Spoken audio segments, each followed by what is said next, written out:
avec lui.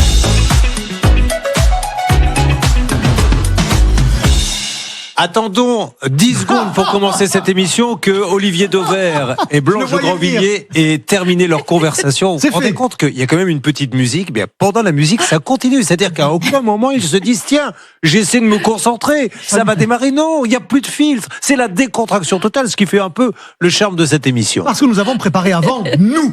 Vous avez raison. Eh bien, je vais découvrir en même temps que vous cette émission, dont vous nous rappelez le principe, Céline. On aide les gens qui ont des soucis du quotidien, on appelle et on trouve des solutions. Eh bien, je ne sais pas qui a eu cette idée, mais elle est très bonne. Ça s'appelle Ça peut vous arriver, c'est tous les matins en direct. Et alors, C'est fou, hein. il y a des gens que je vois dans des écrans là-bas, une dame en rouge, Oui. le sosie du professeur Tournesol, qui sont ces gens? Normalement, ce sont des négociateurs ou des clowns, ça dépend des jours. Voilà, et D'accord. ils nous aident dans les négociations, ils trouvent des solutions pour vous. Et le stagiaire à droite avec la chemise bleue. C'est notre petit bichon, c'est notre petit Stan Mignon, futur rédacteur en chef de Talent. Mais alors là, il y a des gens, ils paient pour venir, c'est qui ça? Alors, ils me payent, moi, ça c'est certain. Ce sont toutes les personnes qui ont des problèmes. C'est la sélection du jour Grand Cru 2026. Vous avez des problèmes? Oui. Bah oui, mais on en a tous. Faut pas payer tout le monde non plus. Bon, voilà. Un démarrage un peu original, ça change. Olivier Dauvert est avec nous, ça sera notre fil rouge, apprendre à bien acheter. Olivier Dauvert, permettez-moi d'ouvrir une parenthèse que vous retrouvez à mes côtés. Oui. C'est ce jeudi, hein. C'est le grand retour de l'émission À quel prix? L'émission qui teste les petits prix. Et notamment Olivier. Alors, il y a Olivier qui va s'occuper des courses, mais vous aurez également acheté un appartement ou une petite maison aux enchères. Est-ce que ça marche ou pas? Le principe de l'émission, c'est qu'on prend les petits prix, on les passe au labo, on étudie tout pour savoir si ça vaut le coup et pour vous faire des bonnes affaires.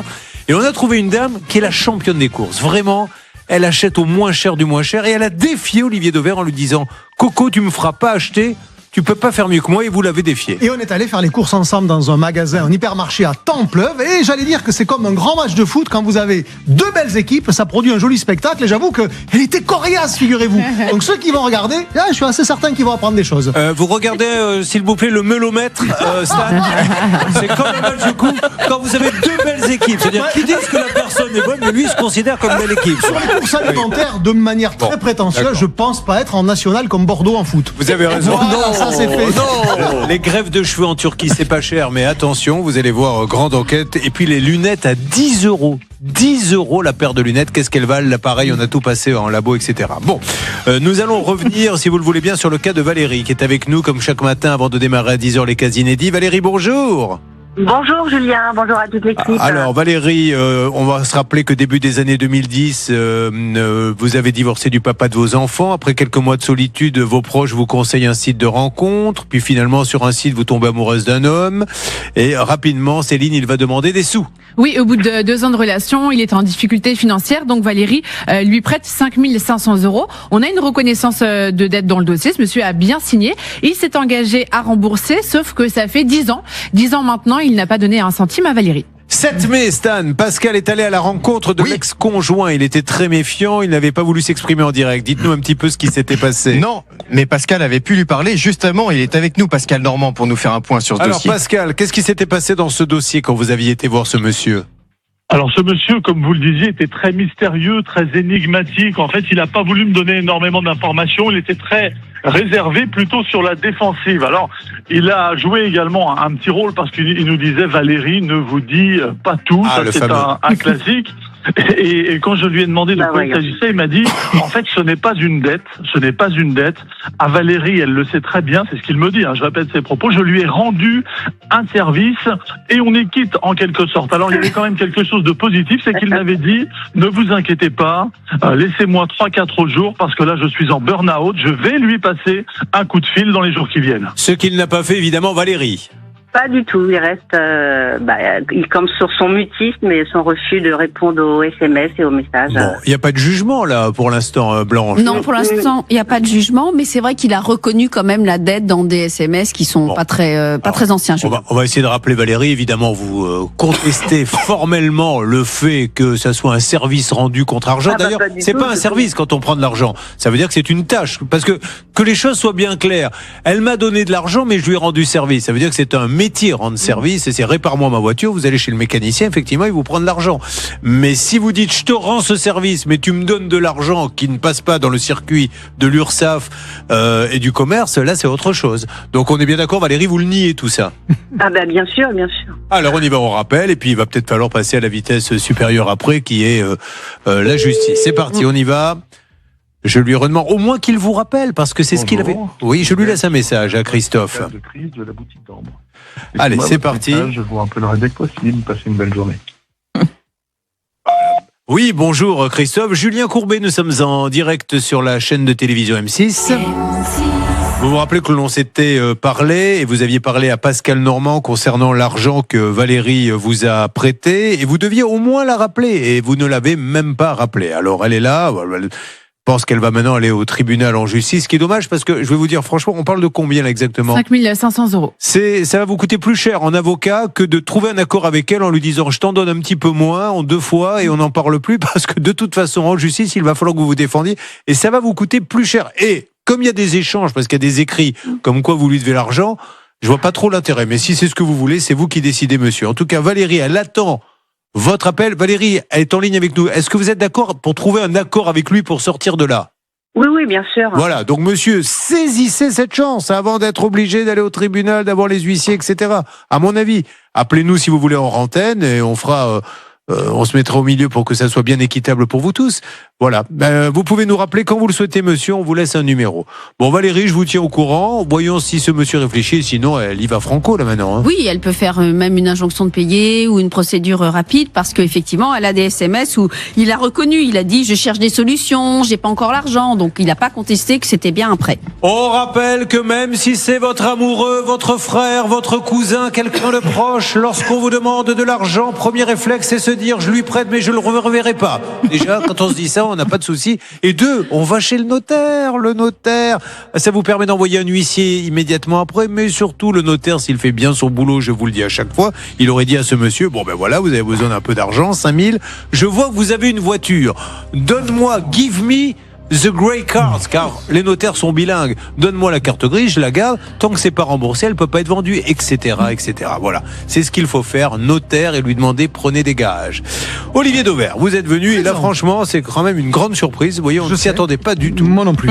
Et vous allez nous parler des fausses origines. Est-ce qu'un magasin, lorsqu'il ment, risque quelque chose? Une photo qui m'a été envoyée, on va parler de kiwi, vous allez voir, on est dans un magasin, un supermarché, et donc on a une origine sur l'affiche que vous voyez en haut, origine France, et vous avez, regardez bien sur l'étiquette en bas, sur le produit lui-même, vous avez origine Portugal. Question qui m'a été posée, que risque le magasin dans ce cas-là? Alors, on va faire un peu une forme de pédagogie du droit. Ça veut dire que s'il n'est pris qu'une seule fois sur un seul produit et qu'il n'a jamais eu de mauvaise note, on va faire comme si on était à l'école avant, on lui dira qu'il faudrait qu'il fasse attention, que ça peut être une erreur et que ça ne se reproduira pas. Dans les faits, c'est tout simplement de la tromperie. Et la tromperie, c'est sanctionné par jusqu'à, vous savez, c'est le fameux jusqu'à 2 ans d'emprisonnement. Et évidemment qu'on ne va pas en prison, même avec sursis pour ça, et 300 000 € d'amende. Et donc, pour le coup, que risque réellement un magasin qui s'amuserait volontairement de manière régulière, fréquente? Parce qu'il y a de fortes chances que ça soit une erreur d'étiquetage. Alors, rappelons que c'est 10 000 étiquettes chaque jour à sortir. Mais on a eu des cas, notamment des grossistes, qui s'amusent à acheter, là, pour le coup, de très grandes quantités, des palettes entières, voire des camions entiers dans un pays, de changer l'étiquette pour ensuite le revendre à des supermarchés avec une étiquette France parce que c'est plus vendeur. Là, on a eu des amendes et des procès et là, les condamnations ont été sévères. À l'échelle d'un magasin, il risque quoi? Le simple fait qu'on lui tape sur les doigts en disant « ne recommence pas ». De ce côté-là, nous avons des labels pour l'équipe. D'ailleurs, Stan, Laura en est le meilleur exemple. C'est un label rouge. Tout à fait. C'est vraiment du négociateur élevé, non pas en batterie, mais bien qui a combien de mètres carrés à peu près? Alors, les poulets label rouge, ils ont une capacité, c'est qu'ils peuvent vivre dehors une partie du temps. comparer à un poulet. Parce que le label, Bête, oui. parce que le label rouge, le produit sur lequel il est le plus présent, le plus connu, c'est le poulet, c'est la volaille fermière label rouge. Elle vit dehors une partie de sa vie et ça n'a pas de prix. On vous en a mis des vrais. Vous allez avoir Laura Uricel et Blanche de Grandvilliers qui sont des professionnels élevés en liberté. C'est vraiment du label rouge. Et je leur demande, justement pour ne pas tromper le téléspectateur, à ce qu'elles mettent des vestes rouges. Alors après, Céline, elle n'a pas vu la lumière. Hein. Elle avait plein comme cette journaliste dans un espace. J'essaye, j'ai pas d'espace pour vivre, donc voilà, vous avez ce que vous pouvez avoir avec les sous que vous voulez bien donner à vous. Stan, j'ai l'impression que l'humour est le maître mot de cette émission. Ça va être terrible. Oui, si personne ne rit. C'est ça. Quand on n'a pas grand-chose, on fait avec ce qu'on a. Merci de le résumer. Allez, nous avons Adrien qui est avec nous. Adrien, bonjour. Oui, bonjour. Adrien qui a payé avant d'avoir essayé le véhicule. Grosse erreur, Céline, en 2 mots, que s'est-il passé? Écoutez bien, ami d'M6. Il a repéré une voiture sur le Bon Coin, il a traversé une partie de la France pour aller acheter la voiture, il a versé plus de 10 000 €, sauf qu'il a voulu se rétracter parce qu'en fait sur place il s'est rendu compte qu'il y avait des problèmes sur les véhicules, notamment fuite au niveau du moteur et puis des problèmes de carrosserie. Donc le garagiste était OK pour rembourser en plusieurs fois, bien que Adrien a donné les 10 000 € d'un coup, sauf qu'il n'avait jamais reçu un centime de remboursement. Alors on a appelé mais voilà, racontez-nous un petit peu.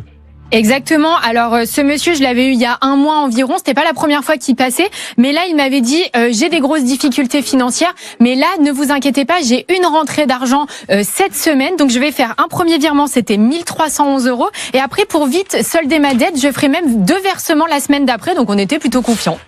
C'est qu'ils jouent avec le feu, souvent les garagistes. Quand ils achètent des voitures qu'ils paient pas cher, évidemment, parce que c'est des voitures qui malheureusement sont très très abîmées, ne marchent pas, et ils la revendent aux clients, et ils doivent bien se douter qu'après le client il va pas se satisfaire de ça, donc je sais pas si c'est vraiment très rentable à l'arrivée.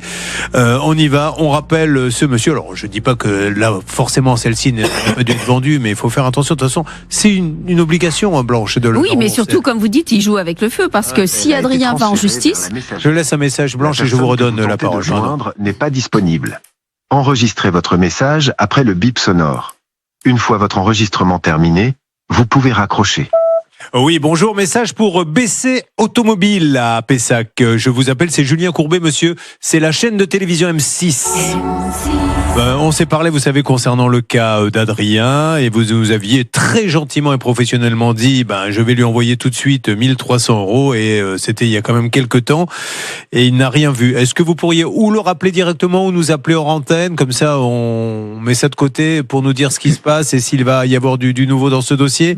Merci beaucoup, monsieur. Je rappelle qu'on lui a vendu une voiture qui visiblement marchait pas. Blanche de Grandvilliers, je vous écoute. Juste, j'ajoute que si Adrien va en justice, il va pas se contenter de la somme qui est de plus de 10 000 €, 10 479, il va demander les intérêts sur la somme, Julien. Or là, il était prêt à un échéancier, comme l'échéancier n'a pas été respecté, 10 000 € plus les intérêts, ça va faire une grosse somme et ça peut entraîner la faillite du garage. Un complément d'information avec vous. Oui, c'était un jingle. Un complément d'information avec vous, Céline Collomb. J'ai le pire jingle de l'émission. Je suis bien ravie de tout ça. Au moins, posez-vous les bonnes questions. Oui, c'est en fin de saison, je me pose la bonne question, effectivement. Raphaël, il y a une autre personne qui avait contacté l'émission, qui se trouve aussi en litige avec ce même garage. Lui, il expliquait que suite à la vente de son véhicule, il n'avait pas touché l'argent. Il avait fait un système de dépôt-vente, semble-t-il, auprès de ce professionnel. Là aussi, 10 000 € à aller récupérer. Donc, on se pose la question de la santé de ce garage. Je précise quand même qu'il y a plus de 130 annonces en ligne actuellement de vente de véhicules auprès de ce garage.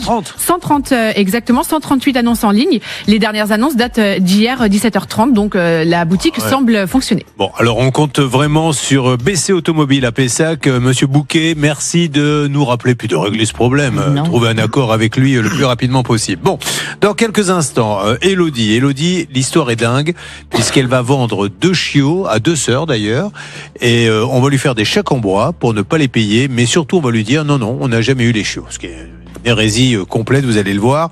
Vous allez voir que Marie-Josée et Jackie, eux, se battent contre un monsieur qui paie pas du tout les locaux et qui vient de reprendre d'autres ailleurs. Alors vous, il vous a pas payé, donc ça a été une petite location gratuite, mais comme à un moment donné vous montrez les dents, vous dites très bien, je vais aller en prendre ailleurs, on me foutra la paix au moins là-bas. Au moins là-bas, je pourrais avoir un local sans payer, parce que les gens commencent à m'ennuyer, ces deux-là. Et puis vous, Philippe, alors Philippe, c'est le généreux de l'année, il a sa photo à l'entrée du studio, puisqu'il a prêté près de 100 000 € à un ami, enfin un garagiste, qui lui en a remboursé un petit peu. Il reste, écoutez bien, 66 000 euros. 66 000 euros, et là, vous voudriez bien qu'il se passe quelque chose maintenant. On va s'occuper de tout ça. Juste petite parenthèse, et on est très fiers d'être sur M6, puisque samedi soir, c'est bien sur M6 qu'il y aura la grande finale entre Paris Saint-Germain et Arsenal. Alors, je crois que c'est à 18h, il ne faut pas se faire avoir. Hein. Tout à fait, c'est 18h. Et c'est sur M6, c'est gratuit, donc ne manquez pas ce moment historique avec ces deux clubs, le champion d'Angleterre et le champion de France. Samedi 18h sur M6, Champions League, PSG Arsenal. On se retrouve nous dans quelques instants. Ça va me permettre de serrer un petit peu les boulons pour être certain que les équipes sont au point. Croyez-moi, il va me falloir plus d'un tournevis. On est en direct, à tout de suite. Chaud. 10h midi sur RTL.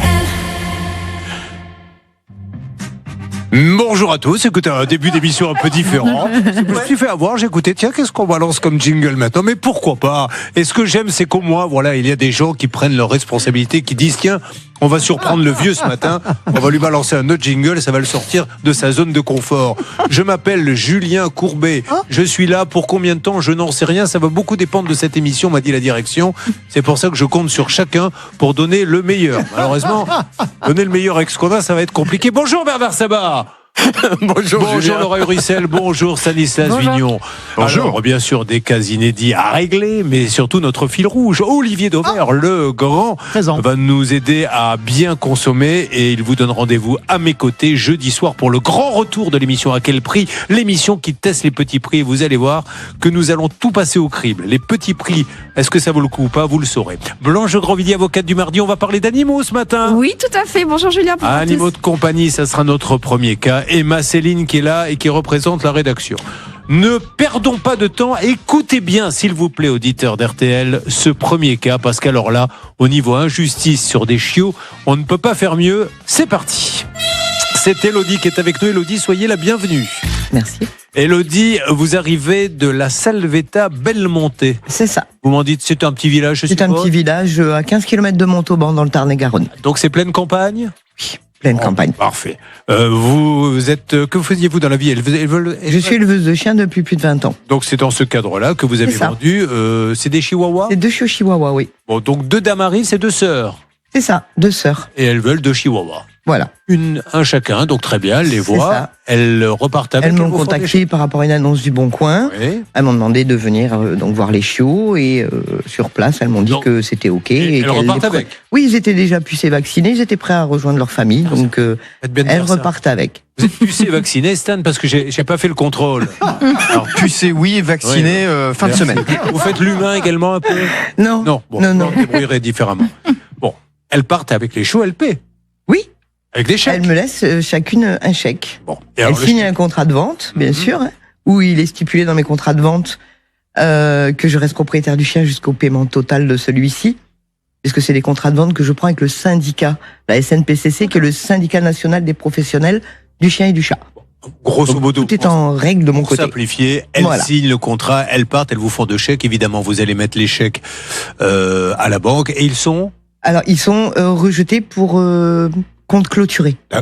Pardon? Oui. Ah oui, c'est un compte clôturé. C'est parce qu'il n'y avait pas d'argent. Elles avaient fermé le compte avant. Le compte était clôturé. Ah ouais, voilà. Non, c'est pas drôle. Là, tout de suite, je me tourne vers vous. J'essaie souvent de retarder ce moment, Blanche Grandvilliers. Oui, je sais. Pour des raisons d'audience, mais là, je ne peux pas, malheureusement. Donc, le compte est clôturé, ça veut dire qu'on est à la limite de l'escroquerie. Oui, c'est-à-dire qu'on sait qu'il y a une dépénalisation du chèque sans provision, mais quand effectivement il y a ces indices et que le compte est clôturé, là, on peut directement aller porter plainte pour escroquerie. Et pourtant, ce que j'ai fait. Il va y avoir encore pire dans ce dossier. Donc, elles viennent, elles repartent avec les chiens après avoir signé. Elles font 2 chèques avec un compte qui a été clôturé. Elles le savent, mais pire encore, aujourd'hui, écoutez bien, la défense, et d'ailleurs la meilleure défense en général dans ce genre de problème, c'est l'attaque. Qu'est-ce qu'elle dit, Céline? Eh bien, elles disent qu'Élodie est une menteuse, sale menteuse, on n'a jamais pris les chiens, donc en gros, laisse-nous tranquilles. D'accord, et quand vous leur dites, en ce qui concerne les chèques, alors si vous n'avez pas pris les chiens, pourquoi vous avez fait 2 chèques? Mais elles me disent que c'est des chèques de réservation et que finalement ils ont changé d'avis, qu'elles prenaient plus les chiens, mais que j'étais une arnaqueuse parce que j'avais quand même posé les chèques. Et elle est pas belle cette histoire, Olivier Dauvert. Ça démarre pas fort. Ça c'est. Je trouve qu'il y a de l'audace. Le culot, on en plaisante, mais le culot des gens, c'est quand même complètement hallucinant. Bon, on y va. Donc aujourd'hui, quels sont vos rapports avec ces gens-là? Qu'est-ce qu'elles vous disent? Là, ça fait un moment que j'ai pas de rapport avec ces gens, ce sont que des messages. C'est fou. Alors, injurieux, me traiter toujours de menteuse, d'arnaqueuse. Permettez-moi de préciser aux auditeurs d'RTL que vous avez des chihuahuas tatoués sur le bras, sur le cou. Donc c'est vraiment une passion, les chihuahuas. C'est le chien de mon cœur et maintenant il est là. Et vous l'avez tatoué. Voilà. Bon, alors ce qui va être intéressant, Stan, c'est justement peut-être avant d'appeler, etc., de voir si Atina, qui se trouve sur place, peut éventuellement voir ces petits chihuahuas. Qu'en pensez-vous, Stan ? Très intéressant, oui, parce que en fait aujourd'hui, Élodie n'est pas sûre d'où sont partis les chiens. Qui a les chiens ? Est-ce que c'est l'une des deux sœurs ? Enfin, laquelle des deux ? Est-ce qu'elles les ont revendus derrière ? En fait, on n'a pas de certitude dans ce dossier. J'espère que maintenant vous arrêtez avec les chèques. Il y a quelque chose qui s'appelle le virement. Oui, j'ai compris maintenant. Oui. Voilà. On ne peut plus dire je ne peux pas faire. Je prends des chèques, mais exclusivement pour les réservations maintenant. Oui. Donc le chiot ne part pas et j'ai un mois pour poser le chèque et voir si voilà. Bon, eh bien, nous y allons tout de suite. Atina, bonjour. Bonjour Julien, bonjour à tous. Alors, je ne vous ai pas demandé, Atina, avez-vous des animaux vous-même de compagnie ? Non, j'ai pas d'animaux de compagnie, Julien. Même pas un copain, rien du tout. J'ai un mari. Ah, comment s'appelle-t-il ? Nicolas. Il est mignon, Nicolas. Il n'y a pas trop chaud en ce moment. Vous lui donnez à boire, hein ? Faut bien l'hydrater aujourd'hui. C'était l'année des haines, c'est pour ça qu'il l'appelait Nicolas. C'est l'année des haines, merci Olivier Dauvert. Vous voyez, elle est bonne celle-là, je note que vous en avez sorti une bonne. On est quel jour exactement ? Le 26 mai. C'est une date à retenir, Stan. Il était en ligne. J'aimerais bien voir si vous pouviez nous dire si vous voyez des chihuahuas, des choses comme ça. Décrivez-nous un peu la scène pour les auditeurs d'RTL. Alors, je me trouve devant une maison de ville, donc à Beaumont-de-Lomagne, dans le Tarn-et-Garonne. La maison, pour l'instant, elle est volets fermés. Mais alors, il faut savoir qu'ici, il fait déjà très chaud ce matin, Julien. Il fait 26-27 degrés. Donc, évidemment, les gens ferment les volets. Donc, je ne peux pas voir à l'intérieur de la maison. Je ne sais même pas s'il y a du monde. Mais je vois une climatisation qui a l'air allumée. Donc, ça me fait dire qu'il y a potentiellement quelqu'un dedans. Et peut-être que quand la personne ouvrira la porte, je verrai les chiens. Je l'espère, en tout cas. Il faudra baisser la tête car c'est des chihuahuas. Ils sont tout petits. On se retrouve dans quelques instants. Nous allons tenter le duplex. Nous allons lancer l'appel. Je vous rappelle les tenants et aboutissants. 2 chiens achetés avec des chèques sur des comptes clôturés. Propriétaires qui disent maintenant, on ne nous a jamais donné les chiens. Elle est incroyable cette histoire. Vous vivez des situations similaires. Ça peut vous arriver @rtl.fr. Let's go. Alors, après, je vais vous donner la parole pour l'instant juridique, ma chère Blanche, mais regardons les photos. Donc, de ces, ça, c'est les 2 petits chihuahuas que vous avez, Les 2 petits chihuahuas. vous avez vendus. Femelle, ça. Alors, c'est vous qui donnez les noms ou c'est le propriétaire qui Si choisit? les chiots sont pas réservés avant que je les fasse fixer par le vétérinaire, c'est moi qui choisis les prénoms. D'accord. C'est marrant, hein. Ils sont fragiles, un chihuahua, ou pas du tout? Quand ils sont bébés, il faut faire attention aux chutes. Hein. Mais après, c'est pas une fois adulte, c'est pas plus fragile que. Ça va, excusez-moi, parce que moi j'entends votre conversation dans mes oreillettes, Céline. Ah mince. Oui. Ben, si vous voulez, je peux vous la dire en direct. Alors dites-la, parce que de toute façon, maintenant je sais ce que vous allez dire, donc vous ne pourrez pas me le cacher. Alors, j'ai dit dans l'oreillette au chef d'édition de l'émission que pour moi, Élodie, ce n'était pas le chèque n'a pas été rejeté parce que le compte était clos, mais pour une provision insuffisante. C'est ce que je vois dans les documents et c'est ce qu'on avait dans les dossiers. C'est ce que la banque m'a envoyé. Par contre, quand j'ai eu mon conseiller bancaire au téléphone, m'a dit que le compte était clôturé. Oui, parce que dans un premier temps, ils doivent dire il n'y a pas l'argent, puis après ils regardent un petit peu plus près et très bien. On m'a dit que le compte était clôturé. Allez, c'est un garde-fou pour on l'appelle. Attention, mesdames et messieurs, je vais donner la parole à Blanche de Grandvilliers, mais auparavant, je veux être sûr que Atina est prête à intervenir en direct à 10h10 sur RTL et que là-bas, celle des appels, vous allez faire le numéro. Ce dossier est dingue.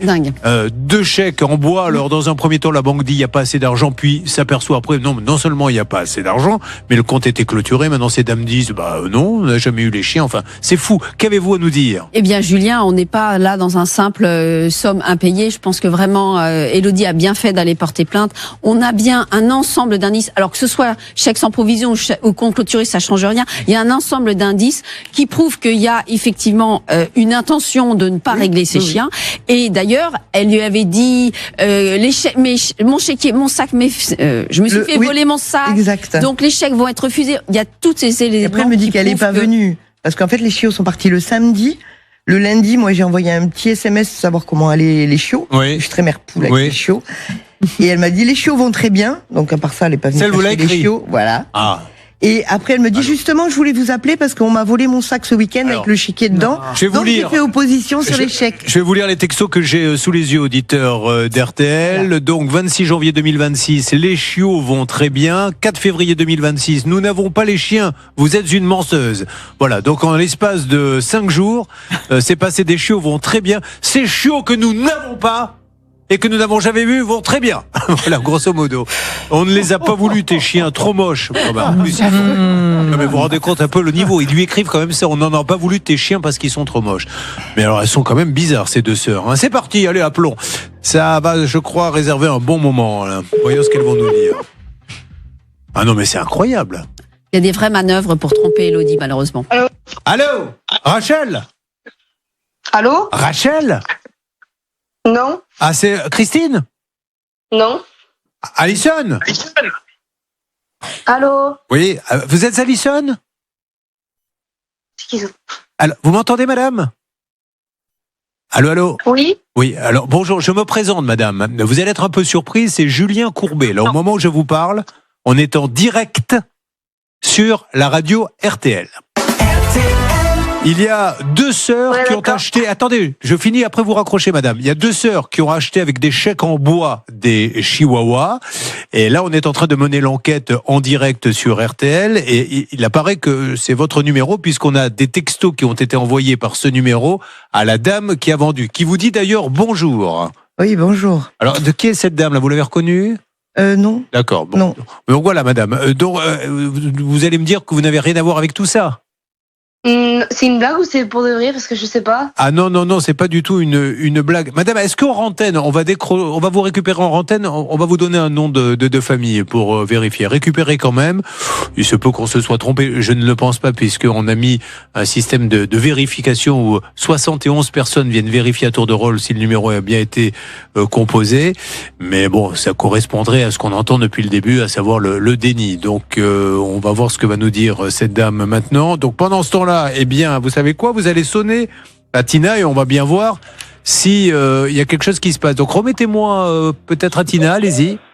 Alors, je suis là, je suis devant la porte. Donc, comme je vous le disais tout à l'heure, j'entends la soufflerie de la climatisation. Là, je viens de sonner, mais j'ai l'impression que la sonnette ne fonctionne pas. Alors,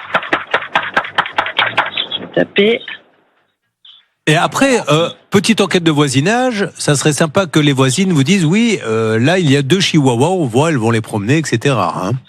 Alors, c'est exactement ce que j'avais commencé à faire, Julien. J'étais en train de parler avec un petit monsieur âgé juste à côté. Alors? Mais comme vous m'avez parlé, voilà, je suis venue devant la maison, mais je vais retourner discuter avec lui, je vous en prie. Excusez-moi de faire mon travail.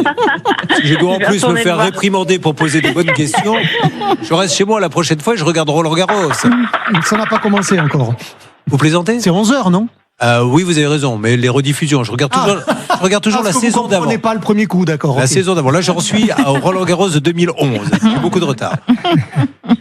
Alors, qu'est-ce que ça donne? Ça ne répond pas? Écoutez, j'ai toqué, non, il n'y a personne, et pourtant, je vois la fenêtre de l'étage qui est ouverte. Mais bon, pour l'instant, personne ne répond. Bon. Je vais aller voir le voisin, Julien, et je vais voir avec lui s'il a déjà vu les chihuahuas. Voilà. Bernard Sabat.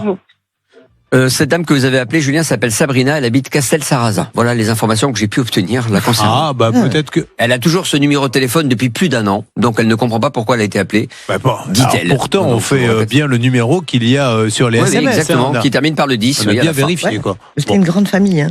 Ils sont tous cousins. Oui, mais enfin, frères, on se balance pas des portables comme ça. Ils ont même réussi à utiliser le numéro de portable d'un éleveur dans les Hautes-Pyrénées. Ah, d'accord. Ah ben, ils sont peut-être un petit peu plus mal. Ah ben, ça mérite une belle enquête. En tout cas, si cette dame s'est branchée sur RTL, nous cherchons Rachel et Christine. Rachel et Christine. Nous avons des chèques, d'ailleurs, qui, dans notre dossier, sur lequel il y a des noms de famille, sur lequel il y a tout ça. Donc, je veux bien après que l'on invente d'autres noms, mais nous, on a des noms.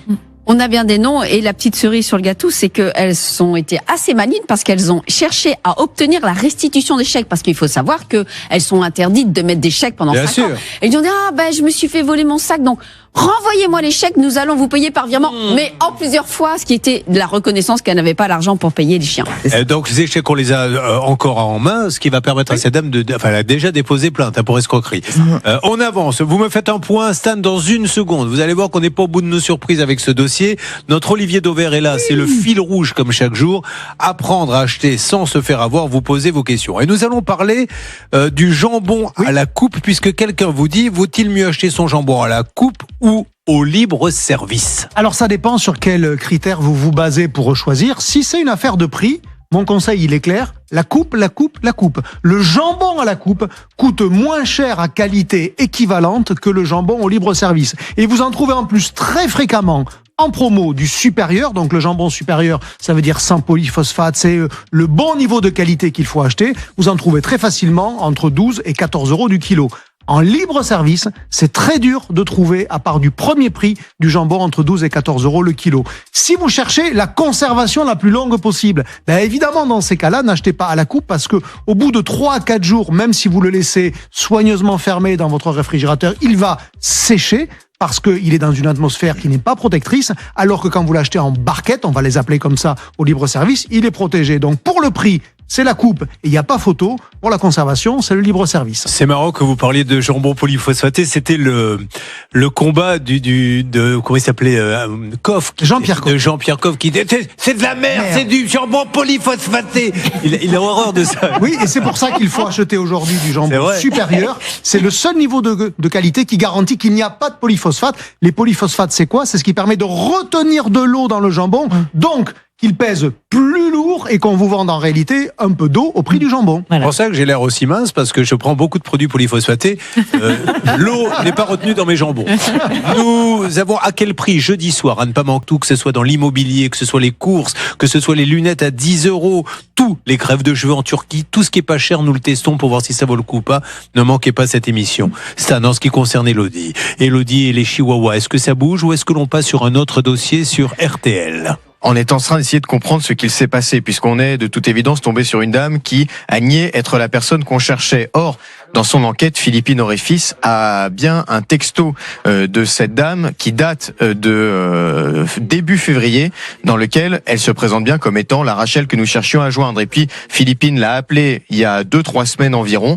On en a même la preuve dans laquelle elle se présente. Elle lui dit, vous êtes bien Rachel? Oui, c'est moi. Et là, on tombe sur une dame qui s'appelait Sabrina.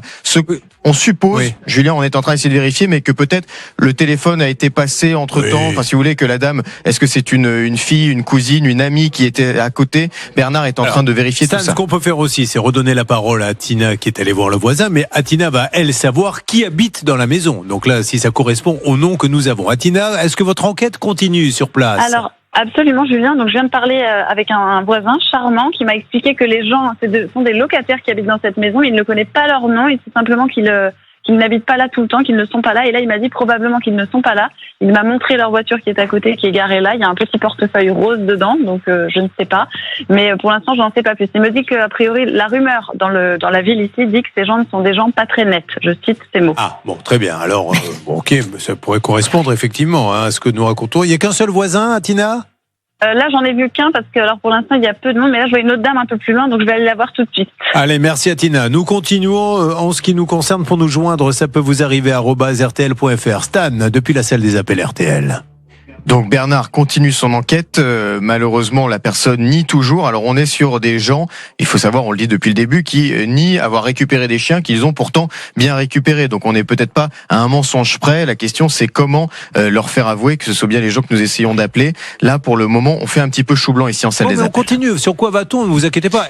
On attend des témoignages. Vous connaissez, vous savez, 2 sœurs qui s'appellent Rachel et Christine, qui auraient 2 chihuahuas, etc., qui apparemment sont un peu connus. Soyez sympa, grande famille RTL, solidarité, ça peut vous arriver à @rtl.fr. Stan. On peut entamer le dossier numéro 2, c'est celui de Marie-Josée et de son mari Jackie. Marie-Josée qui ne se déplace jamais sans Jackie, et comme Jackie ne se déplace jamais sans Marie-Josée, on leur a dit venez tous les deux. Normalement c'est qu'un, on vous a fait un petit cadeau. Hein. Merci. Je vous en prie, vous savez, moi les belles histoires d'amour, ça me touche d'ailleurs. Vous êtes rencontrés il y a combien de temps, vous vous rappelez? On s'est rencontrés dans les années 67, 66 et on s'est mariés en 69. Très bien, et alors comment vous êtes-vous rencontrés? On s'est rencontrés par hasard, j'ai eu un coup de foot pour ce bel homme. Et comme ça dans la rue en marchant? Oui, ben, j'allais rejoindre des amis, et puis lui arrivait avec une Dauphine, c'était l'époque des voitures, voilà. Et puis il était bien habillé, bien coiffé. Enfin, il m'a tout de suite. Il sentait bon. Et il sentait bon. Voilà. Il était quoi? Il était. C'est vrai. C'est vrai.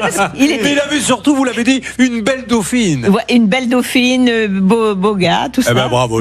Et 57 ans de mariage, Oui. ce sont les noces, le savez-vous? Je le découvre, parce que Non, je le cherchais. je sais pas. D'Azalée. Ah, Vous voyez, donc d'Azalée. l'Azalée est en théorie plus noble que l'or, puisque 50 ans, c'est déjà les noces d'or, mais vous, c'est un vieux souvenir. Alors, Azalée, c'est des noces de voyage, hein, puisqu'il va lui demander où est-ce qu'on va aller. Oui. Et donc, ils choisissent une destination. Ah, c'est ça. C'est ça, les Vous noces êtes trop d'Azalée. fort. Ah oui, avec Décidément, je ne comprends pas que les gens ne comprennent pas que l'humour est un point. On y va pour l'histoire, Stan? Vous C'est mieux. préférez? Oui, on y va. Merci. Donc, vous êtes propriétaire à Saintes d'un local commercial et de 2 appartements qui se trouvent au-dessus du local. plus que 2, il y en a plus que 2. Plus que 2? Oui, en tout, il y en a. 4 T1 et studio. Voilà. D'accord. Mais vous êtes un peu les Bill Gates. Non, mais Ah bon, vous savez, c'est des petits, ouais. Oui, c'est pas des grands appartements. Bien compris. C'est vraiment pour des étudiants ou pour des personnes seules, ou voilà. Alors, vous voulez, il y a un monsieur qui vient et qui vous dit je veux créer une galerie d'art. Voilà. Alors, vous lui faites confiance, vous dites bah, tiens, ça sera bien pour la commune, pour tout le monde. Il signe 450 € par mois. Donc, vous voyez que c'est quand même un petit local. Hein. On est sur des prix plus que raisonnables. Et quelques jours plus tard, il signe également pour 2 appartements à 300 €. Ça fait rêver, nous, Parisiens, d'entendre qu'on peut louer un appartement pour 300 €. Quoi. Vous savez qu'une chambre, une petite chambre de 15 mètres carrés, le minimum, ça peut monter à 800, 900, parfois 1000. C'est de la folie. Bon, alors il dit, comme j'ai ma compagne et que j'ai la garde alternée de mes enfants, il me faut un appartement au-dessus de la galerie. Très rapidement, au bout de combien de temps, madame, les loyers cessent d'être payés? À peu près. Fin 2017, début 2018. Donc ça veut dire quoi? 1 an après, à peu près, c'est ça? Voilà, oui. 1 an après, il ne paie pas. Quand vous l'appelez, qu'est-ce qu'il vous dit? Allez-y. De toute façon, voilà, il faut attendre. Déjà, il a fait le même coup pour le dépôt de garantie et qu'il a fait un chèque. Donc, il a demandé à mon mari de le repousser d'1 an. Oula, d'un an. Alors, ça faisait 1950 €. On a repoussé pendant plusieurs années. D'habitude, on dit, est-ce que tu peux attendre la fin du mois pour l'encaisser? Un an. Est-ce que tu peux attendre 5-6 ans pour l'encaisser? Mais mon mari, très naïf, déjà sur les prix des locations des appartements, il a baissé 50 € par appartement et sur le commerce. Marie-Josée, 150 € en moins. Oui, Jackie, voilà les femmes. C'est Jackie. Il y a 2 minutes, vous étiez ce beau gosse avec une dauphine, il présentez bien, et là, qui sent bon, et maintenant vous devenez, il s'est méfié de rien, il a rien vérifié. Voilà. Mais sachez que c'est un petit peu de ma faute aussi, parce que moi j'ai eu des gros problèmes de santé, donc j'ai eu 2 cancers en 18 mois, et mon mari a été très perturbé. Alors les autres demandaient ci, demandaient ça, oui, et puis voilà, ça s'est enchaîné. Alors, on y va maintenant, Céline. Où en est-on? Il y a eu une demande d'expulsion. Racontez-nous précisément ce qui se passe afin que l'on aide ce couple qu'on a vraiment envie d'aider. On a vraiment envie de les aider parce que ils ne vivent aujourd'hui qu'avec leur petite retraite. Ils nous disaient juste avant de commencer l'émission que c'était l'investissement pérenne. Ils pensaient en tout cas que ça allait bien se passer pour pouvoir augmenter un petit peu leur revenu mensuel. En fait, non, pas du tout. Ils ont dû être en procédure pendant 3, 4, 5, 6 ans afin d'espérer faire expulser ces personnes en fait qui ne payaient pas leur loyer des 2 appartements et du local commercial. Aujourd'hui, ce qui nous intéresse, c'est le local commercial. Il y a plus de 5 000 € de loyer impayé, ce qui représente 15 mois de loyer impayé. Ce monsieur n'a pas donné un centime depuis. Attention, Pascal Normand, vous êtes déjà sur place pour intervenir dans quelques instants. Ça va, Pascal? Oui, ça va, Julien, merci. Oui, je suis en effet devant la nouvelle boutique de ce monsieur qui tient une boutique d'antiquité. Et figurez-vous qu'il vient de me rejoindre par hasard. Il a fermé momentanément sa boutique. Il vient de me rejoindre en terrasse. Donc j'ai quitté la terrasse. Bon, génial. Ça va se passer dans 1 seconde sur l'antenne d'RTL. Restez avec nous pour savoir comment ça va se passer. Notez, samedi soir, Champions League, Arsenal, PSG. Et c'est sur nos cousins d'M6 que vous allez pouvoir suivre ce match. Allez, à tout de suite. Voyons ce qui va se passer. Puisque nous avons maintenant la personne qui est juste à côté de Pascal Normand. Ça se passe dans quelques instants sur RTL.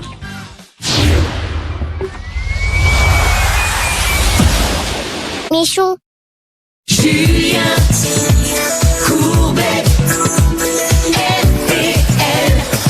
Quand on a un problème et qu'on ne sait plus quoi faire, il existe une solution. Cette solution, c'est le 10h midi d'RTL. 10h midi, j'écoute RTL.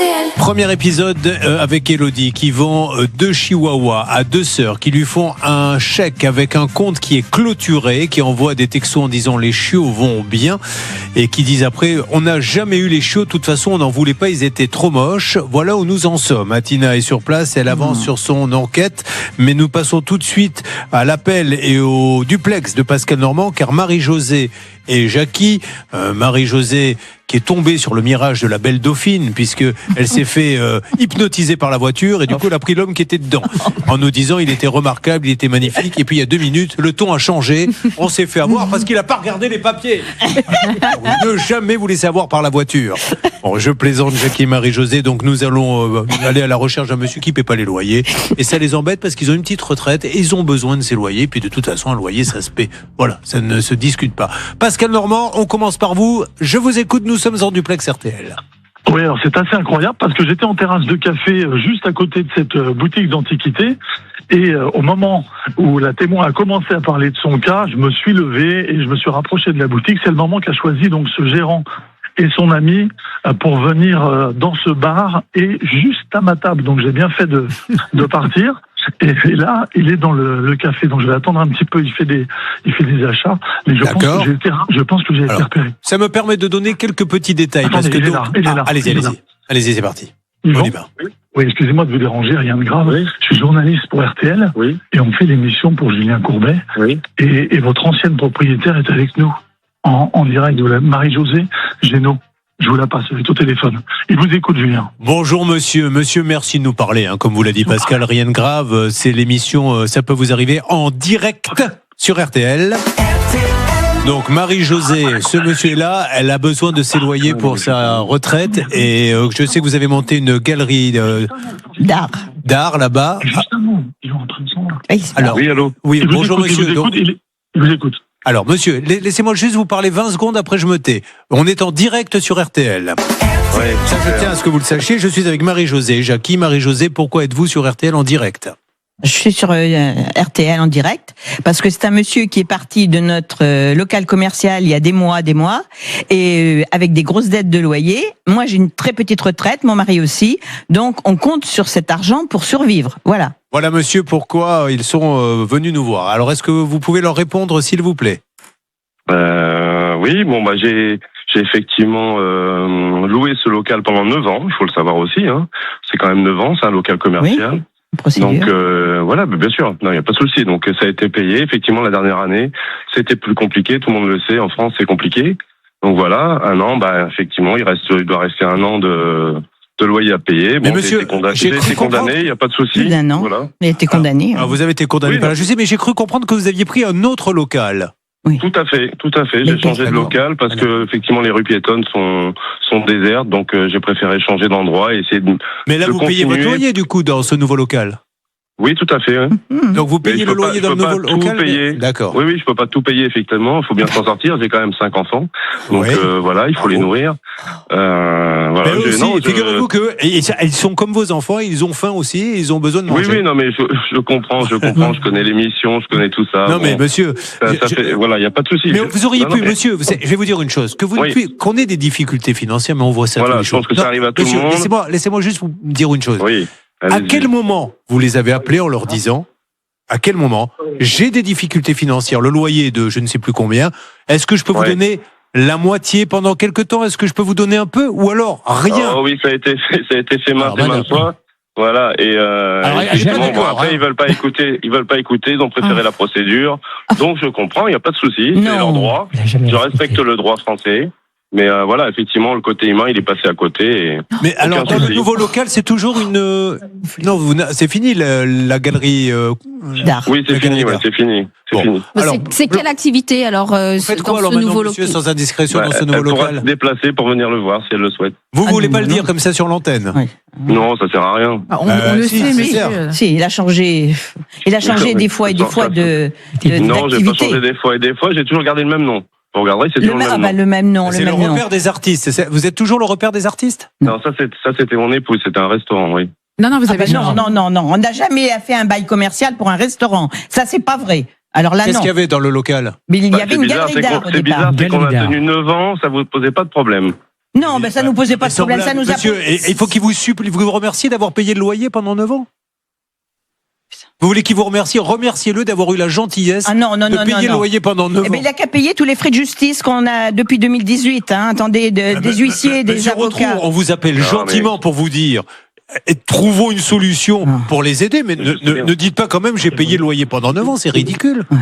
Non. Les échelonnements, ils ne le respectaient pas. Il fallait remettre ça encore en justice. La caution, apparemment, il paraît que vous avez demandé à ce qu'elle soit remboursée d'1 an dès le début. 4 ans, 5 ans, ils ont... Voilà. Dès le début, ça n'a jamais été payé. La caution n'a jamais Là, vous été dites payée. n'importe quoi, en tout cas. Non, la caution n'a jamais été payée, monsieur Rotrou. Le chèque que vous avez fait à la CARPA n'a jamais été enregistré. N'a jamais été enregistré chez les avocats. Notre avocat nous a dit personnellement ça. Voilà. Oui, mais vous savez quel avocat c'était? Il a été condamné, cet avocat. Moi, je sais pas, c'est pas mon avocat. Moi non plus, ça c'est pas mon problème. Oui, la CARPA, c'est pas mon problème. Donnez la preuve que ce chèque a bien été débité de votre compte. On l'a, il n'y a pas de souci, on l'a déjà demandé. Voilà. Sur notre compte, non. Non, sur notre compte, nous ne l'avons jamais eu en possession. Oui, bon. Jamais. Et en plus, vous avez déduit ces 1950 euros de vos loyers, alors qu'un chèque de la CARPA, c'était fait pour le dépôt garanti. Là, vous avez laissé plein de bazar. Il faut vider la cave. Et qui c'est qui va payer? C'est nous. La décision de justice a été donnée. Oui, oui. Je suis condamné à payer. Maintenant, voilà, il faut attendre. Et puis, il y aura des échelonnements et des paiements. Oui, les échelonnements, si vous les respectez, comme d'habitude. Mais est-ce que vous avez fait appel à un commissaire de justice? Je les ai respectés pendant 8 ans. Je suis désolé de pas. La dernière année, c'est compliqué, quoi. Voilà. Alors, je leur demande juste, qu'est-ce qu'a dit le commissaire de justice, monsieur? C'est pour le jugement. Oui. Et le jugement, il le condamne à payer. Ça, je sais, monsieur, mais est-ce qu'il a été chercher l'argent, l'huissier? Non. Non. Vous n'avez pas commandé l'huissier? Non. Mais pourquoi il ne le fait pas, l'huissier? Ça s'est arrêté là, la procédure, la dernière procédure. On va vous expliquer qu'il faut. Je reviens vers vous. Blanche Grandvilliers, avocate. Oui, effectivement. Alors, on a une décision qui n'est pas contestée. C'est une ordonnance de référé, donc ce qui veut dire qu'il y avait aucune contestation sur le fait que les loyers étaient dus. Aujourd'hui, il y a 4 300 euros plus 1 500 euros d'article 700 plus l'indemnité d'occupation. Monsieur, tant mieux pour vous. Si vos bailleurs n'ont pas été voir un huissier, faites des propositions de règlement parce que cette somme, elle est due. Vous êtes condamné solidairement avec Madame. Monsieur, encore une fois, c'est juste essayer de renouer le dialogue avec eux et de voir comment vous pouvez faire pour avancer doucement dans ce dossier. Le dossier, il passe par un huissier, de toute manière. Moi, c'est un huissier qui est venu m'apporter la convocation et tout, donc. Voilà, c'est en cours. Ça veut dire quoi, c'est en cours? Est-ce que vous avez donné 1 euro, monsieur? En cours, ça veut rien dire. Est-ce que vous avez déjà donné 1 euro? Là, effectivement, je peux pas actuellement, mais bien sûr que ça sera donné. Non, mais bien sûr que ça sera donné, c'est pas le souci. Bon, j'ai toujours réglé mes dettes, il n'y a pas de problème, mais bon, là, ils sont un peu impatients, j'ai l'impression. Non, depuis 2020, la condamnation a été faite il y a 1 mois ou 2, et là, tout de suite, ils sont un peu impatients. On passe à la radio, on passe à la télé. Okay. Oui, à la radio. Alors, depuis combien de temps ce monsieur, combien de loyers impayés? Juste pour que les auditeurs comprennent bien, s'ils sont impatients ou pas. Depuis combien de loyers impayés, Céline? Il y a 15 mois de loyers impayés. Les premières procédures datent de 2019. Donc, monsieur Rotrou, 15 mois de loyers impayés, vous trouvez que les gens, au bout d'un moment, sont impatients? C'est au bout de combien de mois pour vous qu'on doit devenir impatient? Non. Alors là, vous mélangez les chiffres. Alors, allons-y. Vous mélangez les chiffres. Alors oui, effectivement, il y a peut-être 15 mois en totalité, mais j'ai toujours versé jusqu'à la fin où j'ai pu le faire, quoi. C'est tout. Oui, la logique. Monsieur, je suis pas un imbécile. J'ai bien compris qu'à un moment donné, vous avez arrêté de payer, mais vous dites, ils sont impatients. Donc ça fait 15 mois. Non, c'est pas ça. Ils sont impatients sur le jugement. Voilà. Quand quelqu'un n'a plus d'argent pour payer, il y a un jugement. Sauf que, si vous avez de l'argent, puisque vous avez été prendre un autre local. Oui. Donc vous avez de l'argent. Alors, vous savez, je suis un ancien militaire, donc c'est ma pension qui paye ça. Voilà. Donc c'est pas parce que je fais des sous, c'est ma pension qui paye. Puis nous, qui est-ce qui nous paye? Qui est-ce qui nous paie, nous? Qu'est-ce qui nous paie? Qu'est-ce qui va nous payer? Comment ils font? Parce qu'ils n'ont pas de pension de militaire, malheureusement. Alors nous, on a. Vous voulez que je vous dise? Moi, j'ai 600 euros de retraite par mois. Comment voulez-vous que je survive? Et je suis malade. J'ai des problèmes de santé, des gros problèmes. Alors attendez. Olivier Dauvert, en consultant d'émission. Donc, monsieur, c'est une très bonne nouvelle, je trouve, que vous soyez militaire ou que vous l'ayez été, parce que ça veut dire qu'au fond de vous, il doit y avoir une dose d'honneur, voire d'orgueil, qui est toujours vivace, et bravo, parce qu'on a besoin de militaires. Est-ce que vous pensez pas qu'au nom de ça, il y aurait non, on peut pas mélanger, par contre. Attendez, je vais au bout, monsieur. Vous leur devez de l'argent. Vous avez une vie par ailleurs. J'imagine que malgré tout, de temps en temps, vous devez vous faire un demi-plaisir quand même dans votre vie. Est-ce que vous pouvez pas commencer Évidemment. Très bien. Donc, est-ce que vous pouvez pas commencer, au nom justement de cet honneur, de temps en temps, le petit plaisir que vous vouliez vous faire, vous le ferez pas. mais vous commencerez à le rembourser, même si c'est pas beaucoup. Pour le principe, pour montrer que la justice, vous la respectez comme vous respectiez la hiérarchie quand vous étiez militaire. Ça me semble pas être un parallèle qui est totalement déplacé, donc commencez peut-être comme ça. Vous dites. Écoutez-moi, je comprends tout à fait ce que vous dites. Ensuite, il y a aussi, voilà, vous me parlez d'un honneur militaire qui n'a rien à voir avec ce que je fais actuellement. Mais il y a aussi un honneur humain où quand on a des difficultés, quand on est commerçant, peut-être qu'effectivement un propriétaire pourrait faire un effort pour un que la effort. boîte Mais elle a 600 € par mois, monsieur. Vous avez combien de retraites militaires, monsieur? Alors moi je suis à 750, vous voyez. D'accord, donc 750 plus votre activité à côté. Elle est à 600 €, 600 monsieur. € à 78 ans. Voilà. Monsieur, c'est vous qui avez monté une galerie d'art, vous étiez militaire, vous avez décidé de vous lancer dans l'art, c'est pas ma faute si ça n'a pas marché. À un moment donné, vous auriez pu arrêter immédiatement la galerie d'art en disant, oh là là, ça ne rentre pas, j'arrête. Tout ne s'explique pas comme ça non plus. Alors pourquoi vous ne payez pas les loyers? Quelles sont les difficultés? Non, mais attendez, je suis pas le seul. Je pense sur cet immeuble, il y a quand même 5 appartements. Ah bah oui. Je pense qu'ils auraient pu les louer s'ils les avaient mis aux normes. Aux normes? Non, mais vous plaisantez. J'attendais ce moment. Vous l'avez dit au juge, ça, monsieur, que c'était pas aux normes? Il a mis le bazar partout. Madame, est-ce que vous l'avez dit au juge? Moi, de toute façon. Est-ce que ce monsieur est allé devant le tribunal? Non, il ne s'est jamais présenté. S'il vous plaît, madame, soyez gentil, faites-moi plaisir, sinon on n'entend rien sinon. Monsieur, vous n'avez pas été au tribunal, donc la justice française, vous militaire, vous convoque et vous n'y allez pas. Oui, bon, là c'est un autre débat. Voilà. C'est toujours un autre débat. Donc vous êtes militaire, la Marseillaise et tout, mais quand la justice vous convoque, vous n'y allez pas. Aucun souci avec votre émission. On va s'arrêter là. Et vous en auriez, ça ne changera rien. Je vous le dis tout de suite. Le jugement est prononcé. Je paierai mes dettes comme je l'ai toujours fait. Il n'y a pas de souci. Voilà, ça sera mis en place. Comme vous avez toujours fait avec qui, pas avec eux. Avec eux, vous n'avez rien payé. Non, mais arrêtez de chercher toujours des petites. Non, mais vous dites que j'ai toujours fait. Quand est-ce que vous avez payé vos dettes? Non, stop. Monsieur Rotrou, à qui vous avez payé vos dettes? La condamnation est faite, la condamnation a été faite, donc ça sera payé auprès de l'huissier, terminé, point barre. Alors, vous avez un huissier. Il n'y a pas à aller plus loin. Oui, on a un huissier, on a un avocat. Voilà, il n'y a pas à aller plus loin. J'appelle la salle des appels. Appelons l'huissier, il va nous dire ce qu'il a trouvé sur les comptes et pourquoi il ne paie pas. Comme ça, on va savoir ce qui se passe. Céline. On a une autre personne qui est condamnée dans le jugement. Parce qu'on a ce monsieur qui nous parle et on a aussi Marion. Il faut appeler. Elle est là, Marion, monsieur? Pascal, est-ce que Marion est là? Parce qu'elle est condamnée également. Peut-être qu'elle peut l'aider. Pascal? Coupure de contact. Que se passe-t-il? On n'entend plus. Je me demande, puisque nous, Pascal est toujours connecté avec nous, alors est-ce que le monsieur lui a demandé de couper son micro un instant? Je ne sais pas. Pardon de vous avoir demandé, mais comme j'écoutais. Donc, on est à ce monsieur qui est militaire, qui a une pension de militaire, qui n'a pas payé 1 centime et qui ne s'est pas déplacé en tant que militaire devant un juge. Donc il a dit la justice française, ça ne m'intéresse pas, il n'y va pas. Et aujourd'hui, il nous dit oui, mais cette dame, moi j'en ai ras-le-bol de ces propriétaires qui sont impatients. Voilà, c'est terrible parce que les pauvres, ils vont en justice et croyez-moi, elle galère. Voilà, elle galère, elle est digne là, mais elle galère. Il a reconnu que de temps en temps, il se faisait des petits plaisirs. Moi, j'aime bien aller là-dessus parce que ça veut dire qu'il va falloir être capable de renoncer à ses plaisirs quand on est condamné. Point. Bon, voilà, le repère des artistes. Espérons que Pascal va avancer. Retrouvons-nous pour laisser retomber le soufflet sur RTL dans une seconde. Et en plus, vous vous rendez compte, Marie-Josée, qu'il vous accuse de louer les appartements. Il l'a laissé en désordre. Alors, c'est-à-dire qu'on avait des locataires avant qu'il arrive. Regardez là les photos. Ah ben voilà, voyez. Alors ça, c'est dans les communs. Voilà. Comment les locataires ne pouvaient même plus entrer dans l'immeuble. Mon mari un jour est allé, il a vidé les lieux dans une petite courette intérieure que l'on a, et il est arrivé, il a dit vous n'avez pas touché mes affaires et tout. Il a menacé mon mari physiquement et verbalement. Vous avez menacé physiquement, monsieur? Oui, il s'est avancé. Il est venu avec une autre personne. Un jar militaire, quoi, c'est costaud. Un char d'assaut. Ah oui, Qui me dit. Et on parle bien des parties communes. On n'est pas en train de. Là, c'est l'entrée. Regardez l'entrée. Ah, c'est l'entrée, ça. Il y avait des planches, vous voyez, les boîtes aux lettres et tout. Regardez, on peut même plus passer. Mais les autres devaient être fous, les autres. Alors, pareil, ils sont accrochés. Les gendarmes sont venus. Vous voyez, la porte, c'est une double porte. Ça peut être aussi de l'art contemporain, comme il est quand même. Il y a des œufs. Voilà, voyez. Est-ce que ça se conserve comme ça, les œufs, Olivier Dauvert? Pas du tout, pas du tout. Non, mais vous vous rendez compte un peu. C'est terrible parce que je vous assure, on fait tout pour pas s'énerver. Mais. Regardez. Mais je fais que ça. Ne parlez plus, Julien, regardez. Mais voilà. On n'a pas tout mis. Il y avait l'huissier est venu. C'est se moquer des gens. Voilà, moi, ce qui me gêne, et c'est pour ça qu'on pète les plombs parfois et qu'on s'énerve, c'est parce qu'on se moque des gens. La difficulté financière, évidemment qu'on la comprend.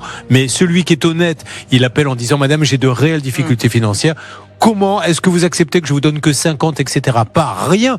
Pas je suis convoqué à la justice, je n'y vais pas. 2 fois, je n'y vais pas. Et dire en plus, de toute façon, ça va. Hein, ils ont qu'à être un petit peu patients. Moi aussi, j'ai des soucis. Il faut bien que je m'offre des petits plaisirs. Allez, on avance. Oh là là là là, Blanche de Grandvilliers qui est avec nous, qui est consternée. Non, mais ça nous fait de la peine parce que Marie-Josée Jackie, ils en ont ras-le-bol. Ils ont été 2 fois en justice. Alors, encore une fois, je vais pas persifler, mais posons ça sur la table. Ils ont été 2 fois en justice. Vous vous rendez compte ce que ça a coûté? Alors, pas qu'en frais d'avocat, en frais de justice, tout ce que les locaux de la justice, etc. 2 fois ils ont été. Ce monsieur ne paie pas, a une pension de militaire et dit je dois m'offrir des petits plaisirs. Et eux, les pauvres, il dit voilà, je me bats contre 2 cancers avec 600 € par mois et il se passe rien. Donc, faut peut-être réfléchir à une nouvelle façon, quoi, que ce monsieur il puisse pas relancer un autre local, parce que va savoir s'il va le payer, Blanche. Justement, c'est ça qui me dérange, Julien. On rappelle qu'ils sont 2 à avoir été condamnés solidairement. Et elle, Julien, elle vient d'avoir fermé son entreprise en janvier 2026. Et c'est pour ça qu'on a posé la question de savoir si lui continuait son activité, car j'ai bien l'impression qu'ils sont en train de laisser le passif du côté de madame, et monsieur reprend son activité. Ils continuent leur activité comme si de rien n'était. Et si c'est ça, ça me dérange, Julien. Repartons maintenant retrouver le militaire de l'équipe. J'ai nommé Pascal Normand. Que s'est-il passé, Pascal? Tout d'un coup, on ne vous a plus entendu sur RTL. Oui, mais je vous avais parlé. Alors, j'ai cru entendre Marie-Josée qui parlait d'un monsieur très costaud tout à l'heure. Je sais pas si je me trompe. Oui. En tout cas, là, j'étais pas très à l'aise parce que Yvan, très sympa, mais à un moment, il m'a demandé de couper le téléphone. On a échangé un petit peu et juste à côté, il y avait ce géant là, ce déménageur, ce militaire, je sais pas, qui faisait peut-être 2 mètres avec des tatouages. Et c'est vrai que quand Yvan m'a demandé de couper le téléphone, vous me connaissez, Julien, j'ai coupé le téléphone. Ils vous ont envoyé la Légion étrangère. Okay. Assez rapidement. Alors, ce que je peux vous dire, c'est que sa boutique se trouve dans le centre-ville de Saintes. Elle est plutôt sympa. Il y a beaucoup d'objets d'art, d'antiquités. Et je demandais, moi, à Yvan, mais je comprends pas, je suis passé à l'ancienne boutique et il y a énormément de meubles. Vous pourriez pas les vendre? Et là, il me dit c'est compliqué. Alors là, je ne comprends pas parce que si c'est compliqué de vendre, de vendre, ça va être compliqué de rembourser. Alors, il m'a quand même dit qu'il allait faire, qu'il allait voir avec les huissiers, mais au maximum, ça serait 150 € par mois, entre 50. Alors c'est ça qui est inquiétant. Il m'a dit entre 50 et 150 €. Si c'est 150 €, c'est sur 5 ans. Si c'est 50, c'est sur 10 ou 15 ans. Donc c'est ridicule. Donc voilà, ce monsieur, donc maintenant a rouvert un commerce. Alors franchement, s'il vous plaît, mesdames, excusez-moi d'exister. Et que ça discute les deux, parce que vos micros sont ouverts, donc on n'entend plus rien. Juste, cette boutique Pascal Normand, que vous voyez, c'est une boutique un peu moribonde où vous vous dites le pauvre il fait pas de bonnes affaires, ou c'est une belle boutique la nouvelle, puisqu'il a repris une nouvelle boutique? Tout Pascal. à fait. Alors je suis pas un spécialiste d'antiquité et d'art en général, mais j'ai envoyé quelques photos que vous allez pouvoir découvrir sur la page Facebook de Ça peut vous arriver. Non, c'est plutôt une très belle boutique dans un bel immeuble. Vous savez qu'à Saintes, c'est de la pierre blanche, donc c'est un bel immeuble à plusieurs étages et tout au rez-de-chaussée, bel éclairage. Alors je pense qu'il passe pas mal de temps parce qu'il me dit que les affaires sont moribondes actuellement. Mais moi, je suis arrivé ce matin, il y avait un petit mot. Vous pouvez m'appeler sur la porte d'entrée. Il y avait un mot du commerçant. Vous pouvez m'appeler, je suis à 5 minutes. Moi, il a ouvert une dizaine de minutes et là, ça fait 30 minutes qu'il est au bar. Donc, je veux pas jeter la pierre, mais c'est vrai que quand vous avez un commerce qui est fermé avec un petit mot, je suis là dans 5 minutes, et que le mot reste là pendant 1 heure, c'est compliqué de vendre. Mais ce n'est plus le repère des artistes, hein?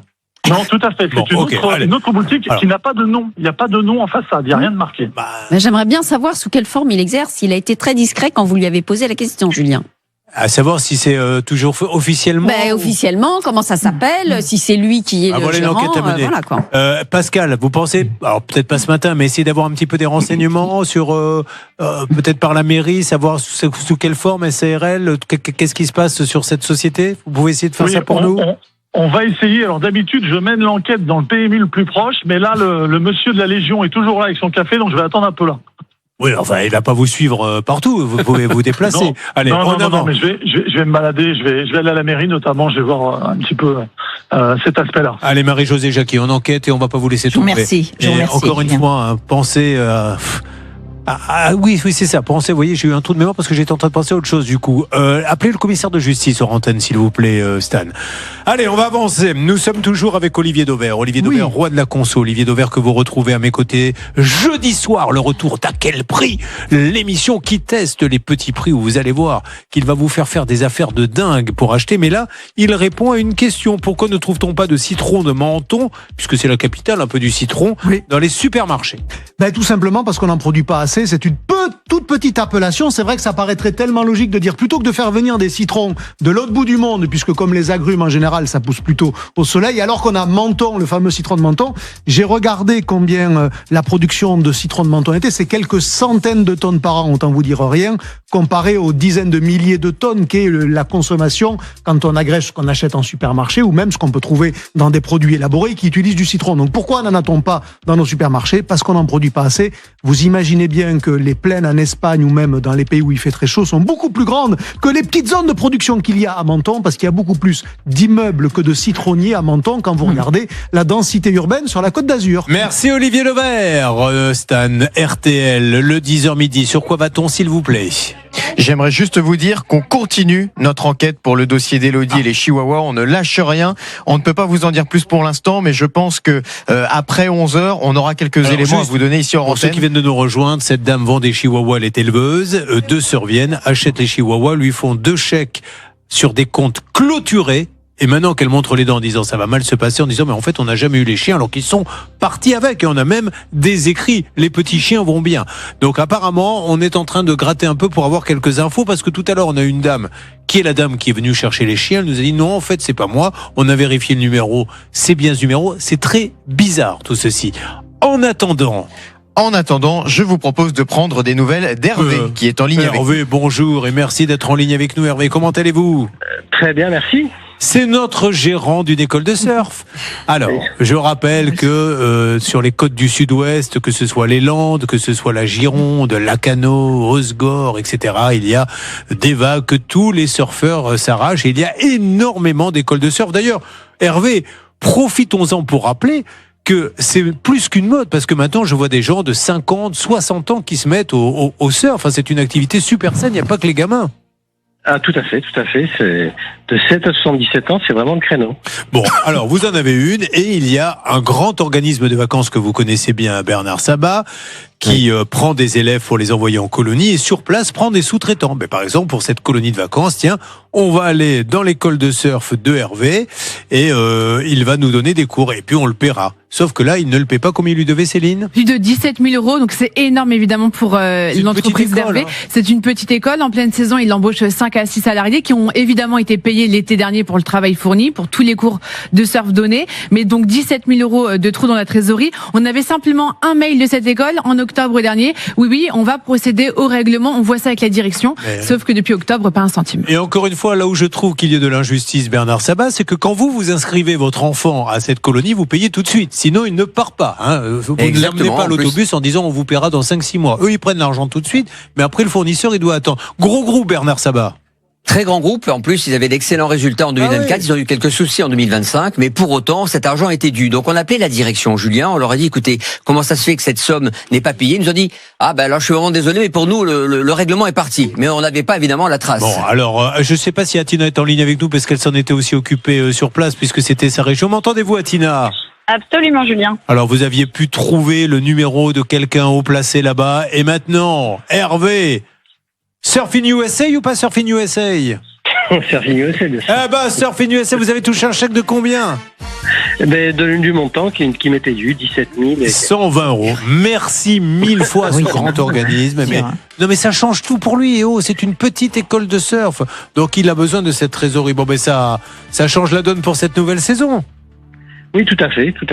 En tout cas, j'ai été réglé le jour même. Bon, parfait, Hervé. Et ça vous a permis de monter à la ville, Hervé. Parce qu'Hervé, lui, ce qui l'intéresse, c'est les spots de surf. C'est certainement pas de venir prendre le RER et le métro. Il a bien raison. Non. Ça se présente bien cette saison? Oui, ça a commencé. Là, il a fait beau, heureusement, ce week-end. Et le mois de mai n'était pas terrible parce qu'il faisait pas très beau, mais là, super beau. On est toujours sur le challenge. On ne sait pas si on va le réaliser de cet été se retrouver. Moi, je suis à 1h30. Olivier Dauvert, lui. Moi, 10 minutes. C'est beaucoup plus facile pour moi. Voilà, allez faire le challenge, allez faire une petite session de longboard. Je ne sais pas en faire du tout. Eh ben, Hervé nous a dit qu'il gentiment, il nous ferait une initiation au longboard pendant une petite heure. Tout à fait. Il va vite voir que ça va se terminer au bistrot très rapidement, Hervé. Merci, mon Hervé. Bon, merci encore beaucoup à toute l'équipe. Bon, et merci, on tient à le dire, Bernard, à ce grand groupe et à ce dirigeant qui a pris ses responsabilités. Oui, il fallait qu'il le fasse, c'est important en termes d'image, et puis donc c'est des prestataires qu'il faut évidemment protéger, en l'occurrence ses sous-traitants. Appel à témoins, justement, merci Bernard, et bravo en tant que négociateur. Bernard Sabat, spécialiste voyage. San. Eh bien, on parle justement de colonies de vacances, donc si vous aussi vous avez un litige avec une colonie de vacances, alors que ça soit en tant que professionnel comme Hervé, ou bien vous avez travaillé en tant que salarié, saisonnier, vous ne parvenez pas à être payé, ou bien vous êtes parent d'enfants par exemple, et il y a eu un problème, tout de suite, ça peut vous arriver, @rtl.fr. N'oubliez pas de laisser vos coordonnées téléphoniques. Allez, vous restez avec nous. Vous n'oubliez pas que l'événement cette semaine, c'est samedi soir sur l'antenne du groupe M6 avec le PSG Arsenal qui sera retransmis en clair sur M6. Donc soyez là. Donc sur Elodie, vous me promettez quelques... Alors je ne sais pas si c'est des gros ou des petits, des moyens rebondissements, mais il pourrait y avoir du nouveau avec les Chihuahuas. Stan, dans une seconde, juste après la pause info. Oui, il devrait y avoir du nouveau car Bernard Sabat mène son enquête ici en salle des appels et surtout Atina Juge, notre envoyé spécial sur place, est en train de mener son enquête. D'ailleurs, j'en profite pour dire à tous les auditeurs d'RTL que Atina est ce matin du côté de Beaumont de Lomagne. Donc si vous avez des informations sur ce dossier, n'hésitez pas à aller à sa rencontre. C'est ce que certains justement sont en train de faire et donc elle récupère quelques informations ici et là. Elle pourra nous en faire part dans quelques instants sur RTL. Philippe va nous expliquer dans quelles conditions il a prêté 100 000 € à un ami garagiste qui ne lui en a remboursé qu'une quarantaine. Il reste sur la douloureuse 66 000 €. Sacha Pasquali, je ne sais pas s'il est connecté, non, il n'est pas encore là. Pas encore, mais il m'a envoyé un texto pour me dire c'est bon, j'arrive sur place et je vois a priori j'ai réussi à identifier la partie adverse. Ah bah voilà, on va pouvoir donc discuter. Tout ceci sous le regard bienveillant et intéressant de Blanche Grandvilliers, avocate au barreau de Paris. La deuxième heure va démarrer dans quelques instants. Merci d'avoir choisi bien sûr RTL. Chaque jour de 10h à midi, du lundi au vendredi, nous nous battons depuis 25 ans, mesdames et messieurs, pour faire avancer vos dossiers. Bravo à mes équipes parce que vraiment, ils ne rechignent pas. Beaucoup d'efforts pour les faire avancer avec beaucoup de résultats. À tout de suite sur RTL. Rémi Chou.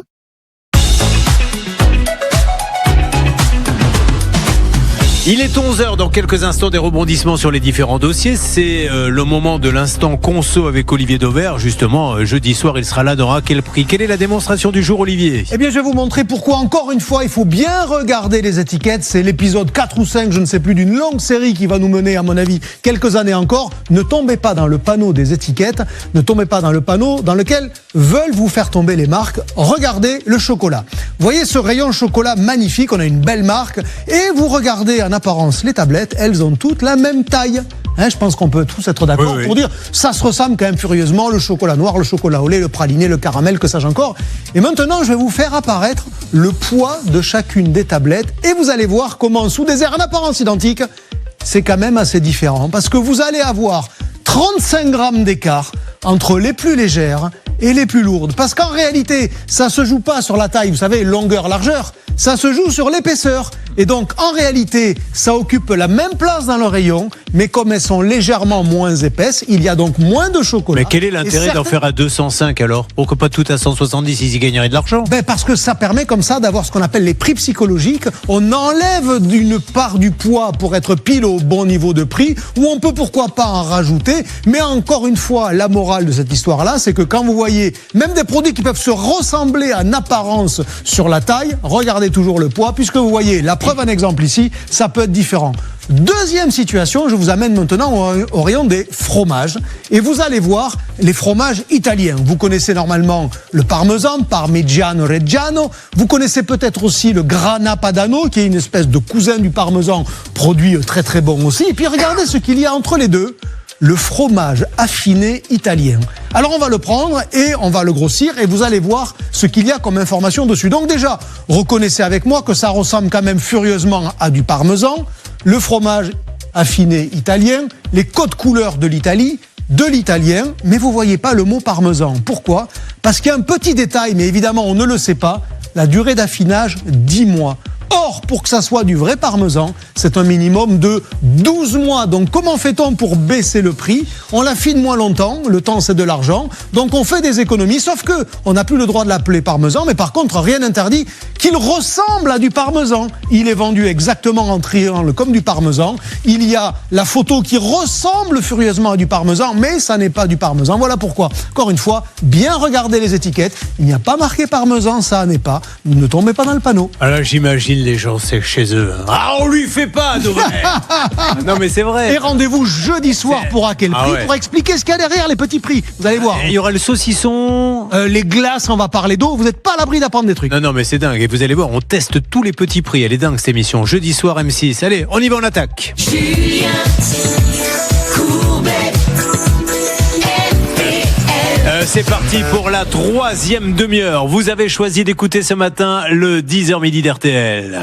10h midi, j'écoute RTL. Allez, je me tourne tout de suite vers notre tour de contrôle Stan Vignon. Depuis la salle des appels, puisque nous avons lancé Elodie et puis un deuxième cas, Marie-Josée et Jackie. Ça bouge un peu avant d'attaquer le 3e. Sur quoi voulez-vous aller ? Parce que ça se fait en direct tout ça.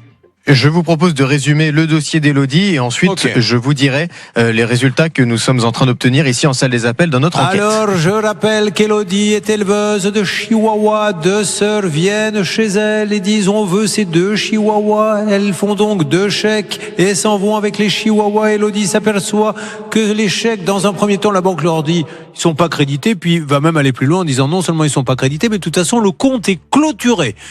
Donc elle, avant de montrer les dents, dès le lendemain, avant même d'encaisser les chèques, Elodie avait envoyé un petit texto. Est-ce qu'ils vont bien les petits toutous ? Et les 2 sœurs avaient répondu. Oui, ils vont très bien les chiens. Voilà. Oui. Et alors maintenant que je sais qu'ils vont très bien, j'ai un petit souci avec les chèques. Non, mais on n'a jamais eu les chiens. Ah bon, alors hier ils allaient bien. Et puis de toute façon ils sont tellement moches qu'on n'en veut pas de tes chiens. Donc ils deviennent insultants.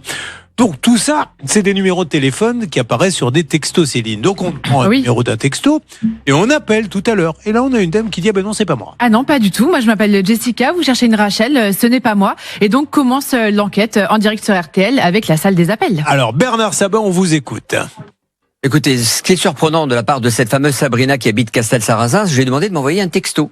Et j'ai reçu un texto avec une adresse mail, Madeleine Hall, OHL 31, @outlook.fr. Et quand on regarde le dossier de Madeleine, je vois bien le mot Hall qui est marqué dans une entreprise où les chèques étaient libellés. Rappelez-vous qu'on a parlé de chèques libellés au nom de Hall, Joseph Hall. Donc je ne sais plus ce qu'il en est. Je pense ces comme gens-là, balade. je tiens à le dire, n'ont peut-être strictement rien à voir, que les choses soient claires. Mais pourquoi Bernard en parle ? Parce que c'est les documents qu'on nous envoie. Mais encore une fois, ils n'y sont pour rien, donc inutile d'appeler, etc. Les 2 personnes qui sont venues acheter, c'est Rachel et Christine. Alors, où en êtes-vous, s'il vous plaît, Atina ? Alors, il s'est passé de nombreuses choses ici depuis tout à l'heure, Julien, à Beaumont-de-Lomagne, dans le Tarn-et-Garonne. Alors, d'abord, j'ai croisé une personne de la Poste qui faisait sa tournée. Elle m'a confirmé que c'est bien là que vit la jeune femme que nous cherchons ce matin et qui n'a pas payé les 2 chiens, mais pour l'instant, je ne la trouve pas.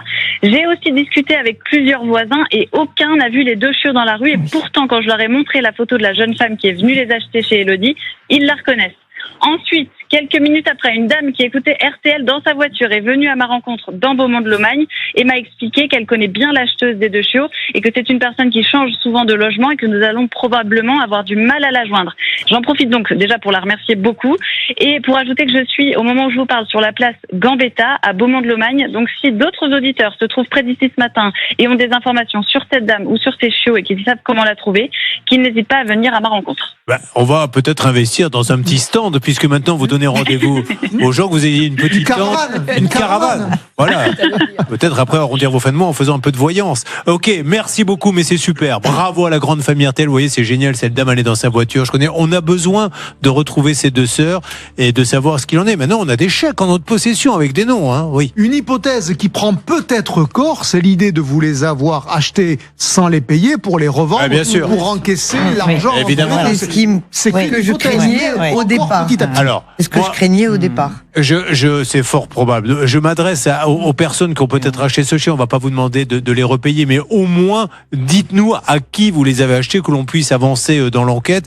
Mais il est clair qu'ils ont été revendus depuis.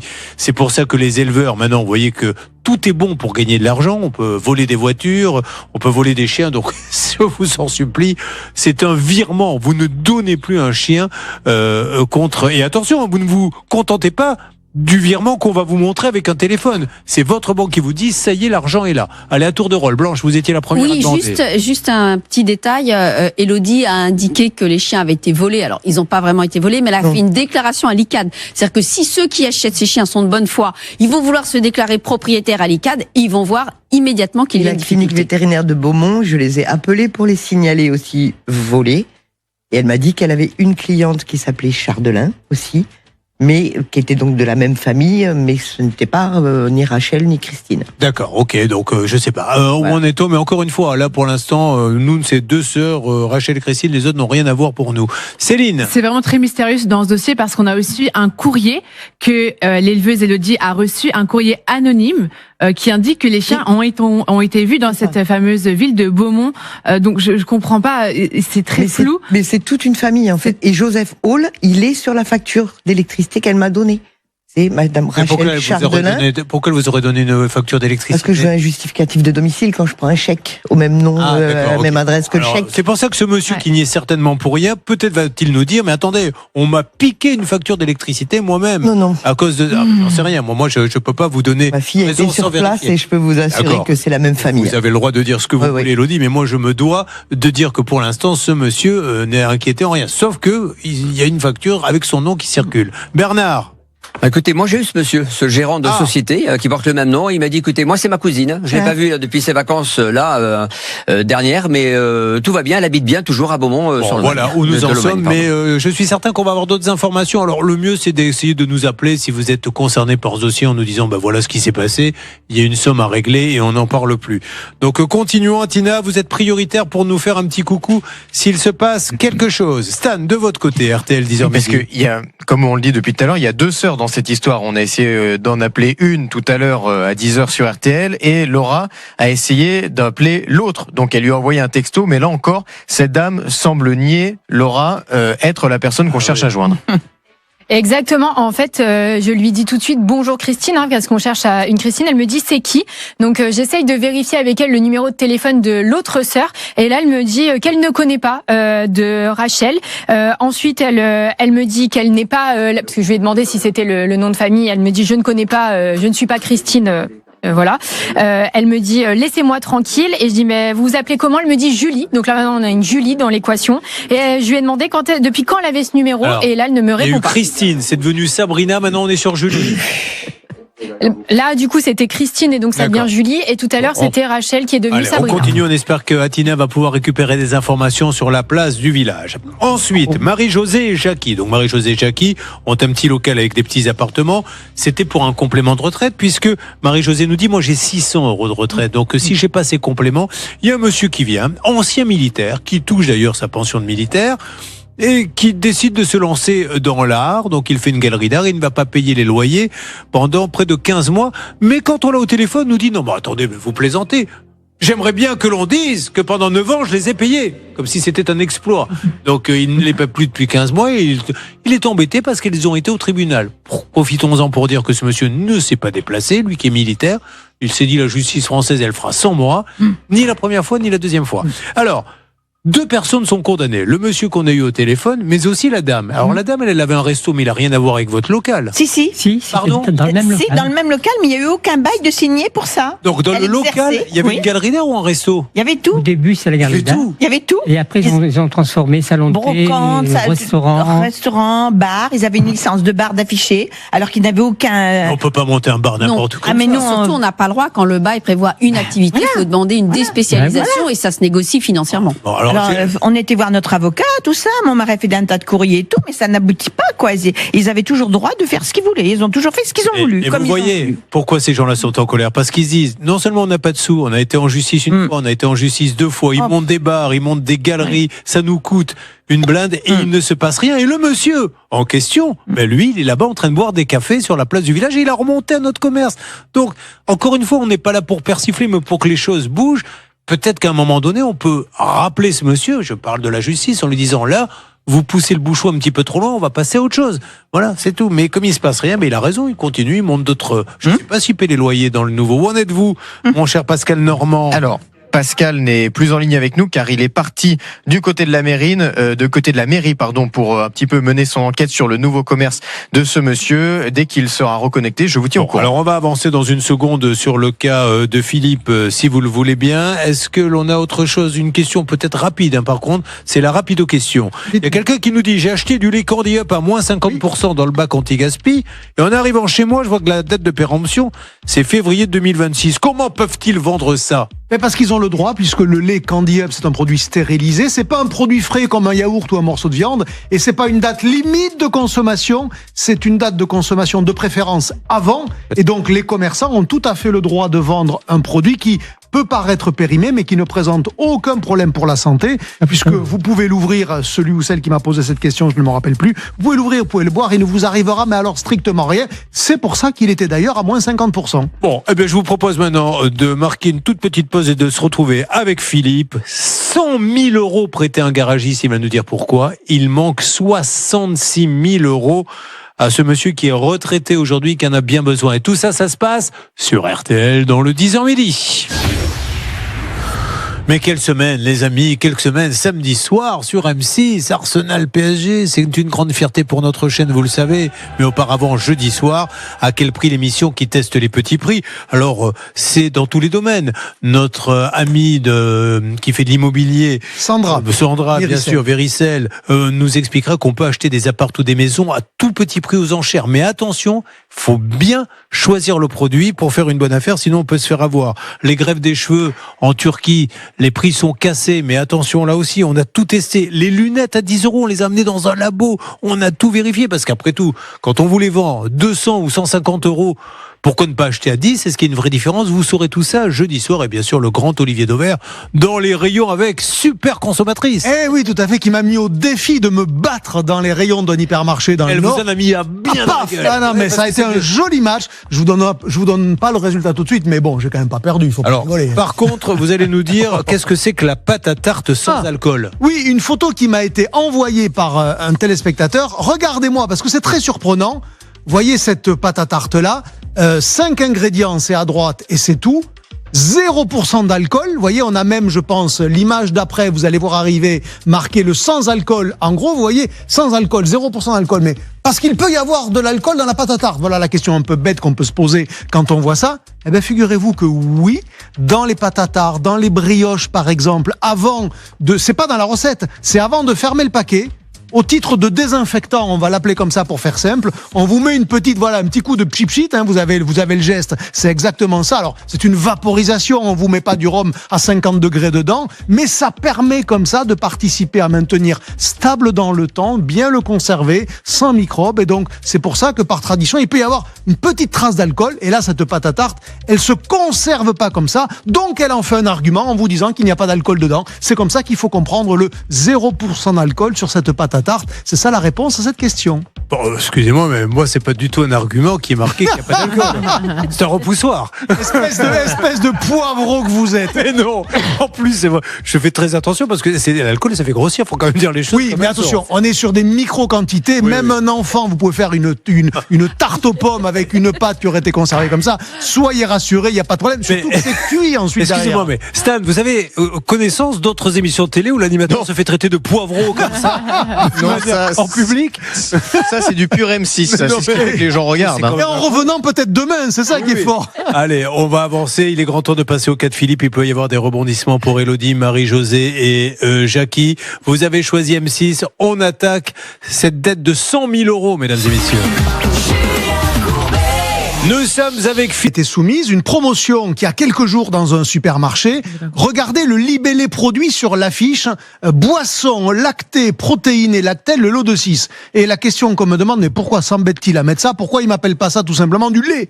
Eh bien parce que le lait c'est une définition. On ne peut pas enrichir du lait avec des protéines par exemple, comme c'est le cas ici, tout en conservant le nom de lait. Voilà pourquoi vous avez ce nom un peu alambiqué, un peu compliqué, parce que le nom officiel, même si c'est du lait enrichi en protéines, nous, on a le droit de l'appeler comme ça. Juridiquement, ça devient une boisson lactée protéinée. C'est un petit peu comme le même problème que l'on a, par exemple, sur certains yaourts, dans lesquels on rajoute tellement de choses qu'ils n'ont plus droit à l'appellation yaourt, mais ils deviennent des spécialités laitières aromatisées à ceci ou cela. Voilà pourquoi ça ressemble à du lait. Vous allez l'utiliser comme du lait dans un bol, par exemple, ou avec des céréales, mais ça s'appelle pas du lait au sens strict du terme, mais boisson lactée protéinée. Ça fait moins rêver. Pour revenir très rapidement sur à quel prix, alors nouveauté dans ce 3e numéro d'à quel prix, c'est qu'on a créé la supérette d'Olivier Dauvert et il va nous éclairer sur les arnaques à éviter au rayon petit prix de nos supermarchés. Quelle eau choisir? Quelle différence entre crème glacée, glace, le saucisson petit prix, etc. Voilà. On va prendre le sujet des glaces par exemple. Il fait tellement chaud qu'on en consomme tous, mais savez-vous que parfois quand vous achetez des glaces pas chères, il n'y a pas d'œuf dedans, il n'y a pas de crème fraîche, mais il y a de l'huile végétale. Alors oui, c'est peut-être moins cher, mais c'est moins bon. Ben on va rentrer dans la composition des bacs de glace. Comme ça, si vendredi il fait encore chaud, ben vous les achèterez en toute connaissance. Et l'immobilier, c'est le rêve d'une vie, avoir son bien, mais on n'a peut-être pas les moyens. Il y a les enchères. Mais là aussi, prudence, notre super agent immobilier va vous expliquer comment on peut acheter ou ne pas acheter aux enchères et les bonnes affaires ou à éviter. Bon, ça c'est ça. Et puis vous n'oubliez pas samedi soir, M6 bien sûr. En ce qui concerne Élodie, avec Rachel et Christine, Atina, vous êtes sur la place du village, là-bas du côté de Beaumont de Lomagne, puisque ces gens-là ont l'air d'être un peu connus. Est-ce que vous avez eu des nouveautés à nous indiquer sur RTL ? Alors, depuis tout à l'heure, je suis entrée dans une boulangerie du centre-ville et quand j'ai donné le nom de famille des deux sœurs qui ont acheté les chiens, la dame a levé les yeux au ciel, Julien, et elle m'a dit « Ah oui, je connais cette famille ». Autant vous dire qu'elle n'était pas très optimiste au sujet des deux petits chiots. Elle a quand même fini par me donner une adresse à quelques kilomètres du centre-ville.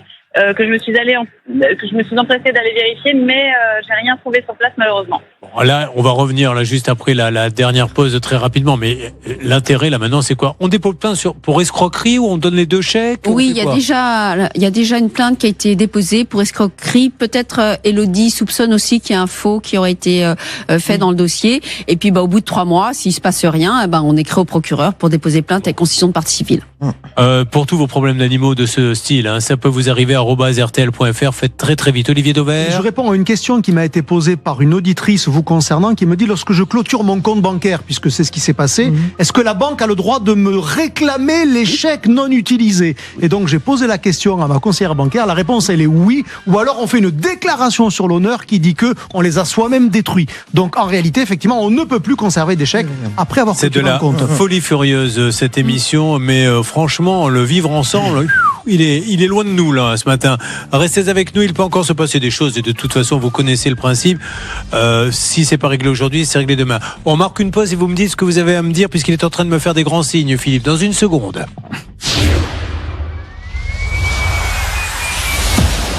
Les Michou. Il est midi, nous sommes en direct sur RTL. Non, mais allez-y, Céline Collonge, installez-vous. Surtout prenez votre temps, décidément.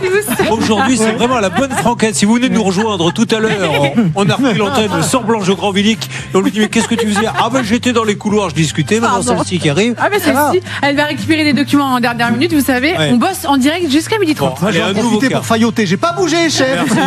Merci. C'est pour ça que vous devenez le pilier de l'émission. Un nouveau cas, c'est celui de Colette, puis après je vous parlerai des 3 que nous avons traités depuis 9h40 parce que c'était hallucinant. Colette, soyez la bienvenue. Bonjour. Vous arrivez d'où, Colette? Marly-la-Ville, dans le Val d'Oise. Bien, Colette, vous avez travaillé, ça va lui faire plaisir, vous avez travaillé chez Monoprix. Oui. Qu'est-ce que vous faisiez là-bas? J'étais relation clientèle pour les commandes en entrepôt. Alors Monoprix d'ailleurs. Et est-ce que vous savez pourquoi ça s'appelle Monoprix? Parce qu'il n'y avait qu'un seul prix à l'époque. Exactement. Dans les années 30, tous les produits étaient rangés par tranche de prix et non pas par type de produit comme aujourd'hui où il y a le café, le chocolat, etc., etc. Là-bas, c'était par tous les produits à 10 sous, tous les produits à 20 sous. Et c'est pour ça qu'on a eu Monoprix, c'est pour ça qu'on a eu Prix Unique. Oui. Prix Unique, c'est la même idée. Voilà. Prix Unique a été repris par Monoprix. Racheté à la fin du XXe siècle, effectivement. Me tourne tout de suite vers Stan. Stan, vous avez votre ordinateur. Est-ce que vous pouvez que l'on actualise le site? On en est à combien de fois pour cette anecdote? Je suis dessus, attendez. Ne bougez pas, ça mouline. C'est la 17e fois ce matin. Super. Allez, on y va. On parle de vos blagues ou pas, Julien? Non. Alors, vous dites 2 enfants, 5 petits-enfants, 3 arrière-petits-enfants. Quand Noël arrive, on est obligé d'aller prendre un crédit Sofinco. Oui. Bon, c'est bien d'avoir une grande famille comme ça, c'est génial. Alors, pourquoi êtes-vous là? Vous êtes là parce que un artisan est venu. Qu'est-ce qu'il fallait faire chez vous? Refaire toute une clôture en béton. Et vous l'avez trouvé comment, l'artisan? Travaux.com. Très bien, une plateforme donc. Alors allons-y, encore une fois, je n'ai rien contre les plateformes, je vous dis juste, super pour avoir des coordonnées, mais peut-être être un peu plus prudent quand il vous explique, en gros, qu'est-ce qu'il y a marqué. Dès que j'arrive dessus, le moyen fiable d'engager un artisan. J'ai rien touché, j'arrive juste sur la première page, tout en haut, le moyen fiable d'engager un artisan. Essayez de trouver d'autres arguments. Donc nous allons voir si c'est vraiment fiable. Alors on y va, vous y allez, donc vous passez une annonce? Je contacte l'artisan. Et il vient à domicile, devis 2300, il faut déposer du grillage, fourniture, évacuation des déchets. Débiteur de la mairie, on est d'accord, il va venir? Non, voilà. il promet, mais il vient pas. Très bien, audience de conciliation prévue, il ne vient pas. Et puis il y a une nouvelle audience au tribunal de proximité de Gonesse, elle n'aura jamais lieu car il n'a pas été récupéré sa convocation. Oui, parce que pourquoi ça prend autant de temps? Parce que la Blanche de Grandvilliers peut prendre 20 secondes. Aujourd'hui, la justice dit, et pourquoi pas, avant de déplacer un juge, il va y avoir une première conciliation. Il vient pas. Avant de déplacer le juge, on retente une conciliation. Il vient pas. Mais tout ça, ça prend des semaines et des semaines et des semaines. Oui, surtout que c'est obligatoire en matière civile. En dessous, jusqu'à 5 000 €, vous êtes obligé de passer par un conciliateur avant de saisir le juge. Sinon, vous êtes irrecevable. Pourquoi, nom d'un chien, quelqu'un qui est convoqué une conciliation, qu'il y ait un report de quelques jours parce qu'il a mais s'il ne vient pas, le juge, là, il faudrait taper fort, monsieur. Bien sûr. La conciliation, vous pensez que c'est quoi? Une après-midi enfantine? C'est c'est sérieux, non, monsieur. C'est la justice. Donc vous venez. Vous devez respecter la justice française. Oui, en plus, je peux vous dire que les conciliateurs, ils font des énormes démarches, ils appellent, parfois même, ils se déplacent. Franchement, eux se bougent. Et malheureusement, en face, il n'y a pas de réponse. Alors, il vous a bloqué au téléphone parce qu'il en avait un petit peu marre. Donc, on est bien d'accord, il n'a rien fait chez vous. Ah non. Et vous lui avez fait un chèque de 1600. Voilà. Et il n'est pas venu. Je ne sais pas si... Moi-même, quand je dis ça, je me retourne des fois pour voir si c'est pas quelqu'un d'autre qui le dit à ma place parce que je n'y crois même plus. Il prend 1600 d'acompte et il ne vient pas du tout. Avouez que c'est quand même un beau métier. Quand je pense qu'il y a des gens qui font HEC et qui s'ennuient pour des études qui sont très compliquées alors qu'on peut gagner de l'argent beaucoup plus facilement. Et est-ce que vous voulez du coup que je vous rappelle tout ce que le site dit? Donc je commence. Le moyen fiable d'engager un artisan. Quand je déroule... Pourquoi travaux.com est la solution fiable? On me donne des arguments.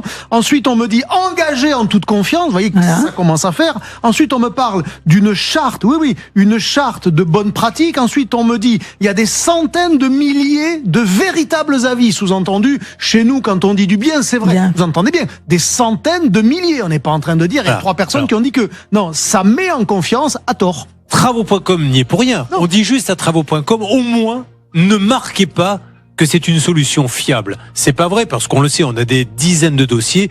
justement, je rappelle que le bon artisan, vous le trouverez pas chez travaux.com. Il y en a peut-être quelques-uns, mais le bon artisan, vous l'appelez, il vous dit je peux pas venir avant 3 mois. On y est tous passés sur cet artisan que l'on supplie. Monsieur, s'il vous plaît, venez, même 5 minutes. Et vous dit je peux pas, je suis plein. Donc celui qui passe une annonce, c'est parce que il a besoin de prendre de l'argent facilement. Et ce que je reproche moi à travaux.com, c'est juste de dire que c'est fiable, etc.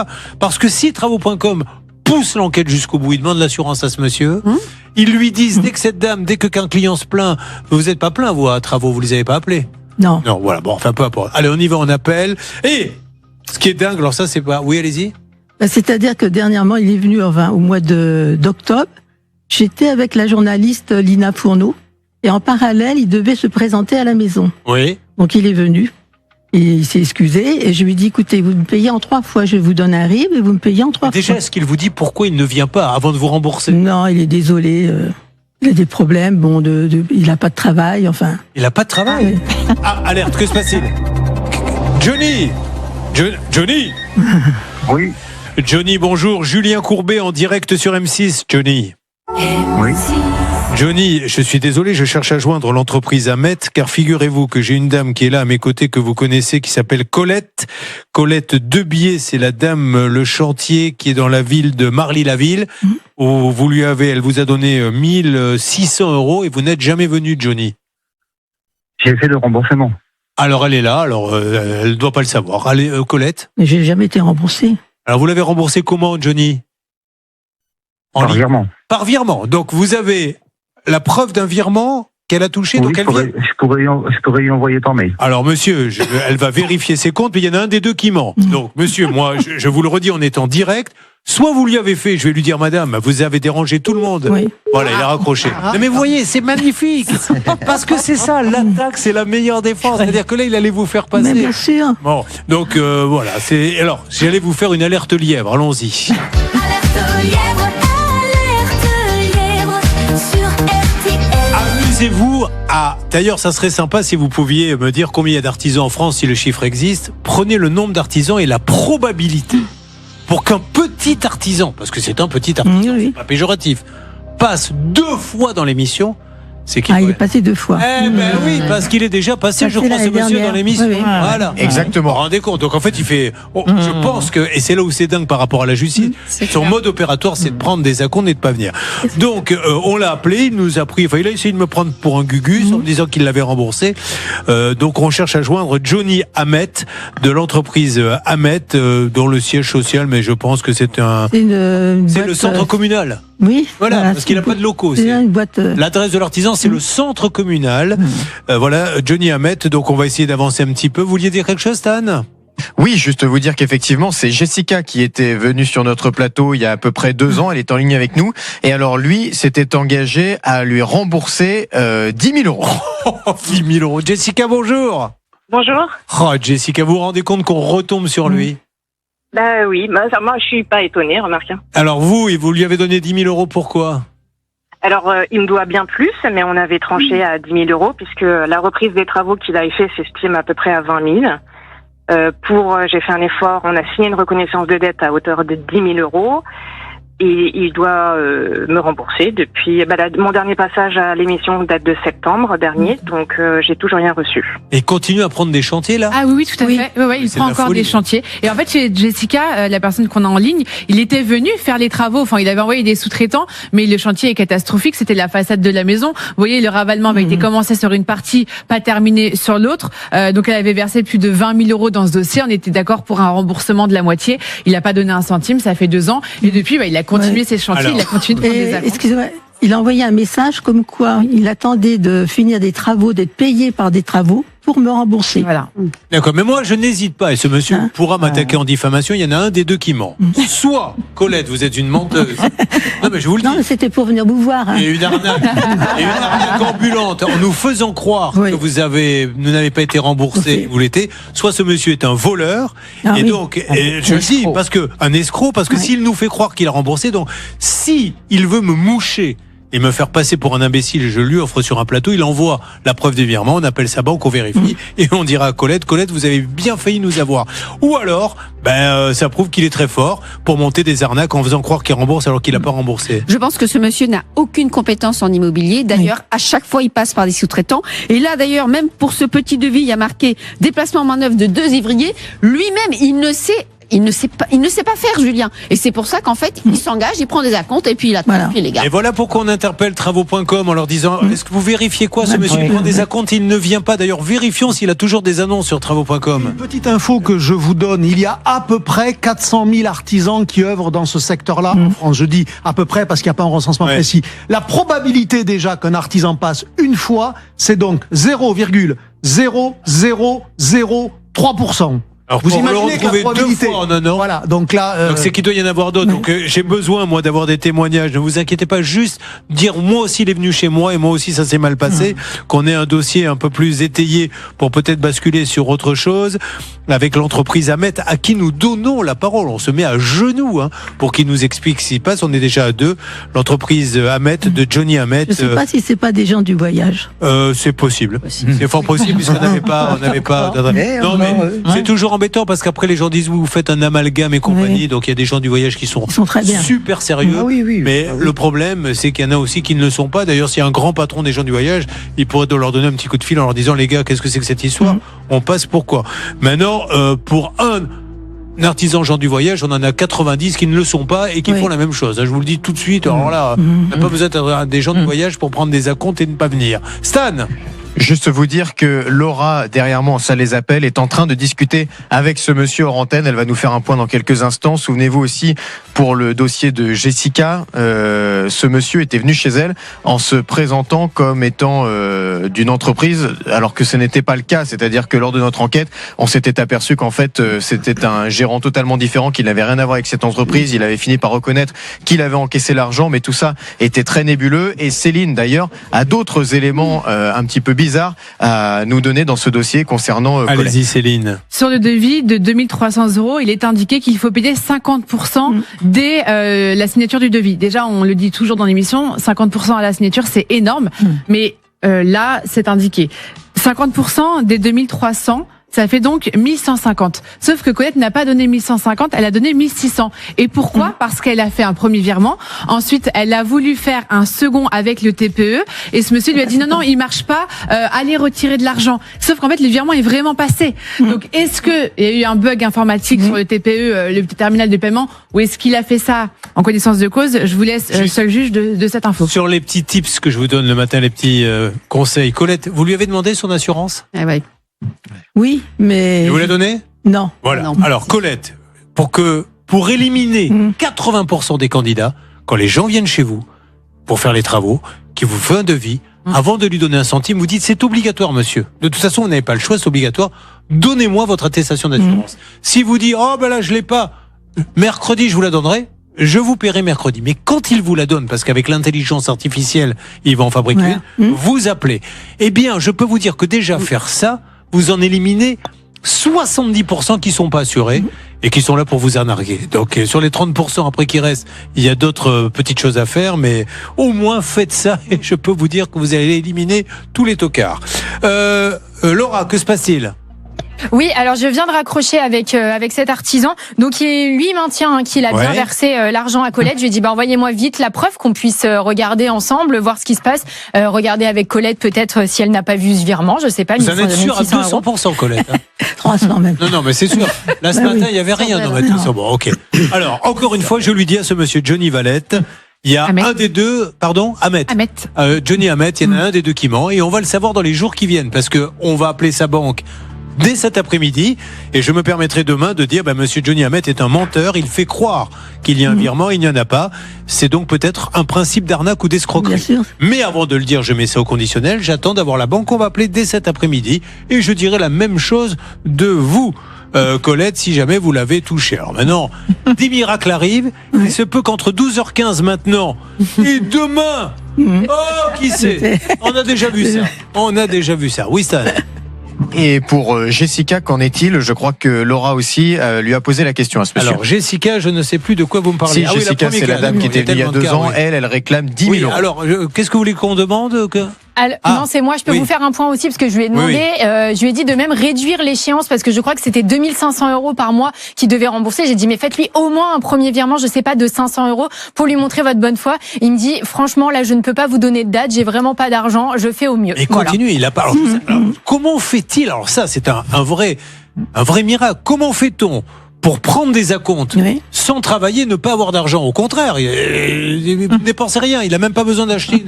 Il a rien fait là. Il fait rien nulle part, donc je comprends pas. Et j'espère qu'on va avoir d'autres témoignages, parce que je pense qu'il y a quelque chose de beaucoup plus gros. Mais oui, Stan. Pour être tout à fait transparent sur le dossier de Jessica, il était venu, il avait mal fait. C'est pas tout à fait la même chose. Il avait encaissé un acompte, mais effectivement, il y avait énormément de malfaçons. Bon, ok. Avançons, si vous le voulez bien. Je vous rappelle le fil rouge.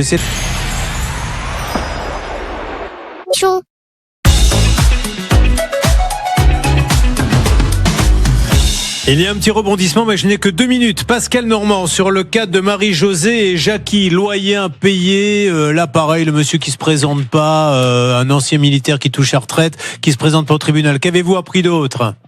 J'ai appris, grâce à la mairie, notamment la directrice de cabinet, qu'il avait bien, ce monsieur, un numéro de SIRET. Il est bien enregistré au registre du commerce comme commerçant de bière, d'antiquités et de vide-grenier.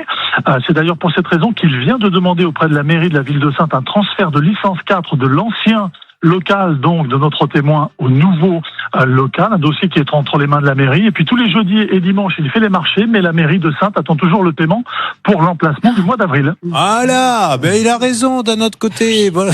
Il ne paie pas, mais il ne se passe rien.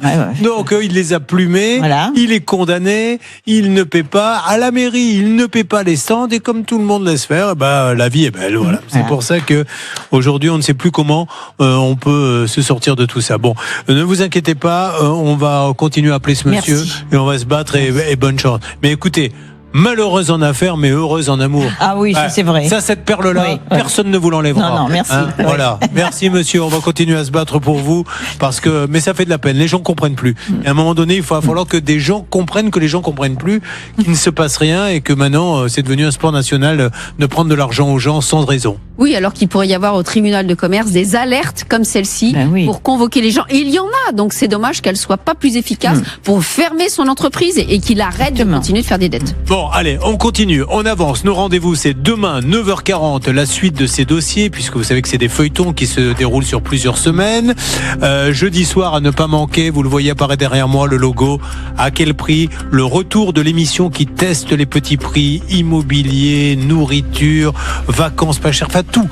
On teste tout, on passe tout au laboratoire pour voir si ça vaut vraiment le coup, si c'est de l'arnaque. Donc on se donne rendez-vous jeudi et samedi soir, Arsenal PSG sur M6. À demain.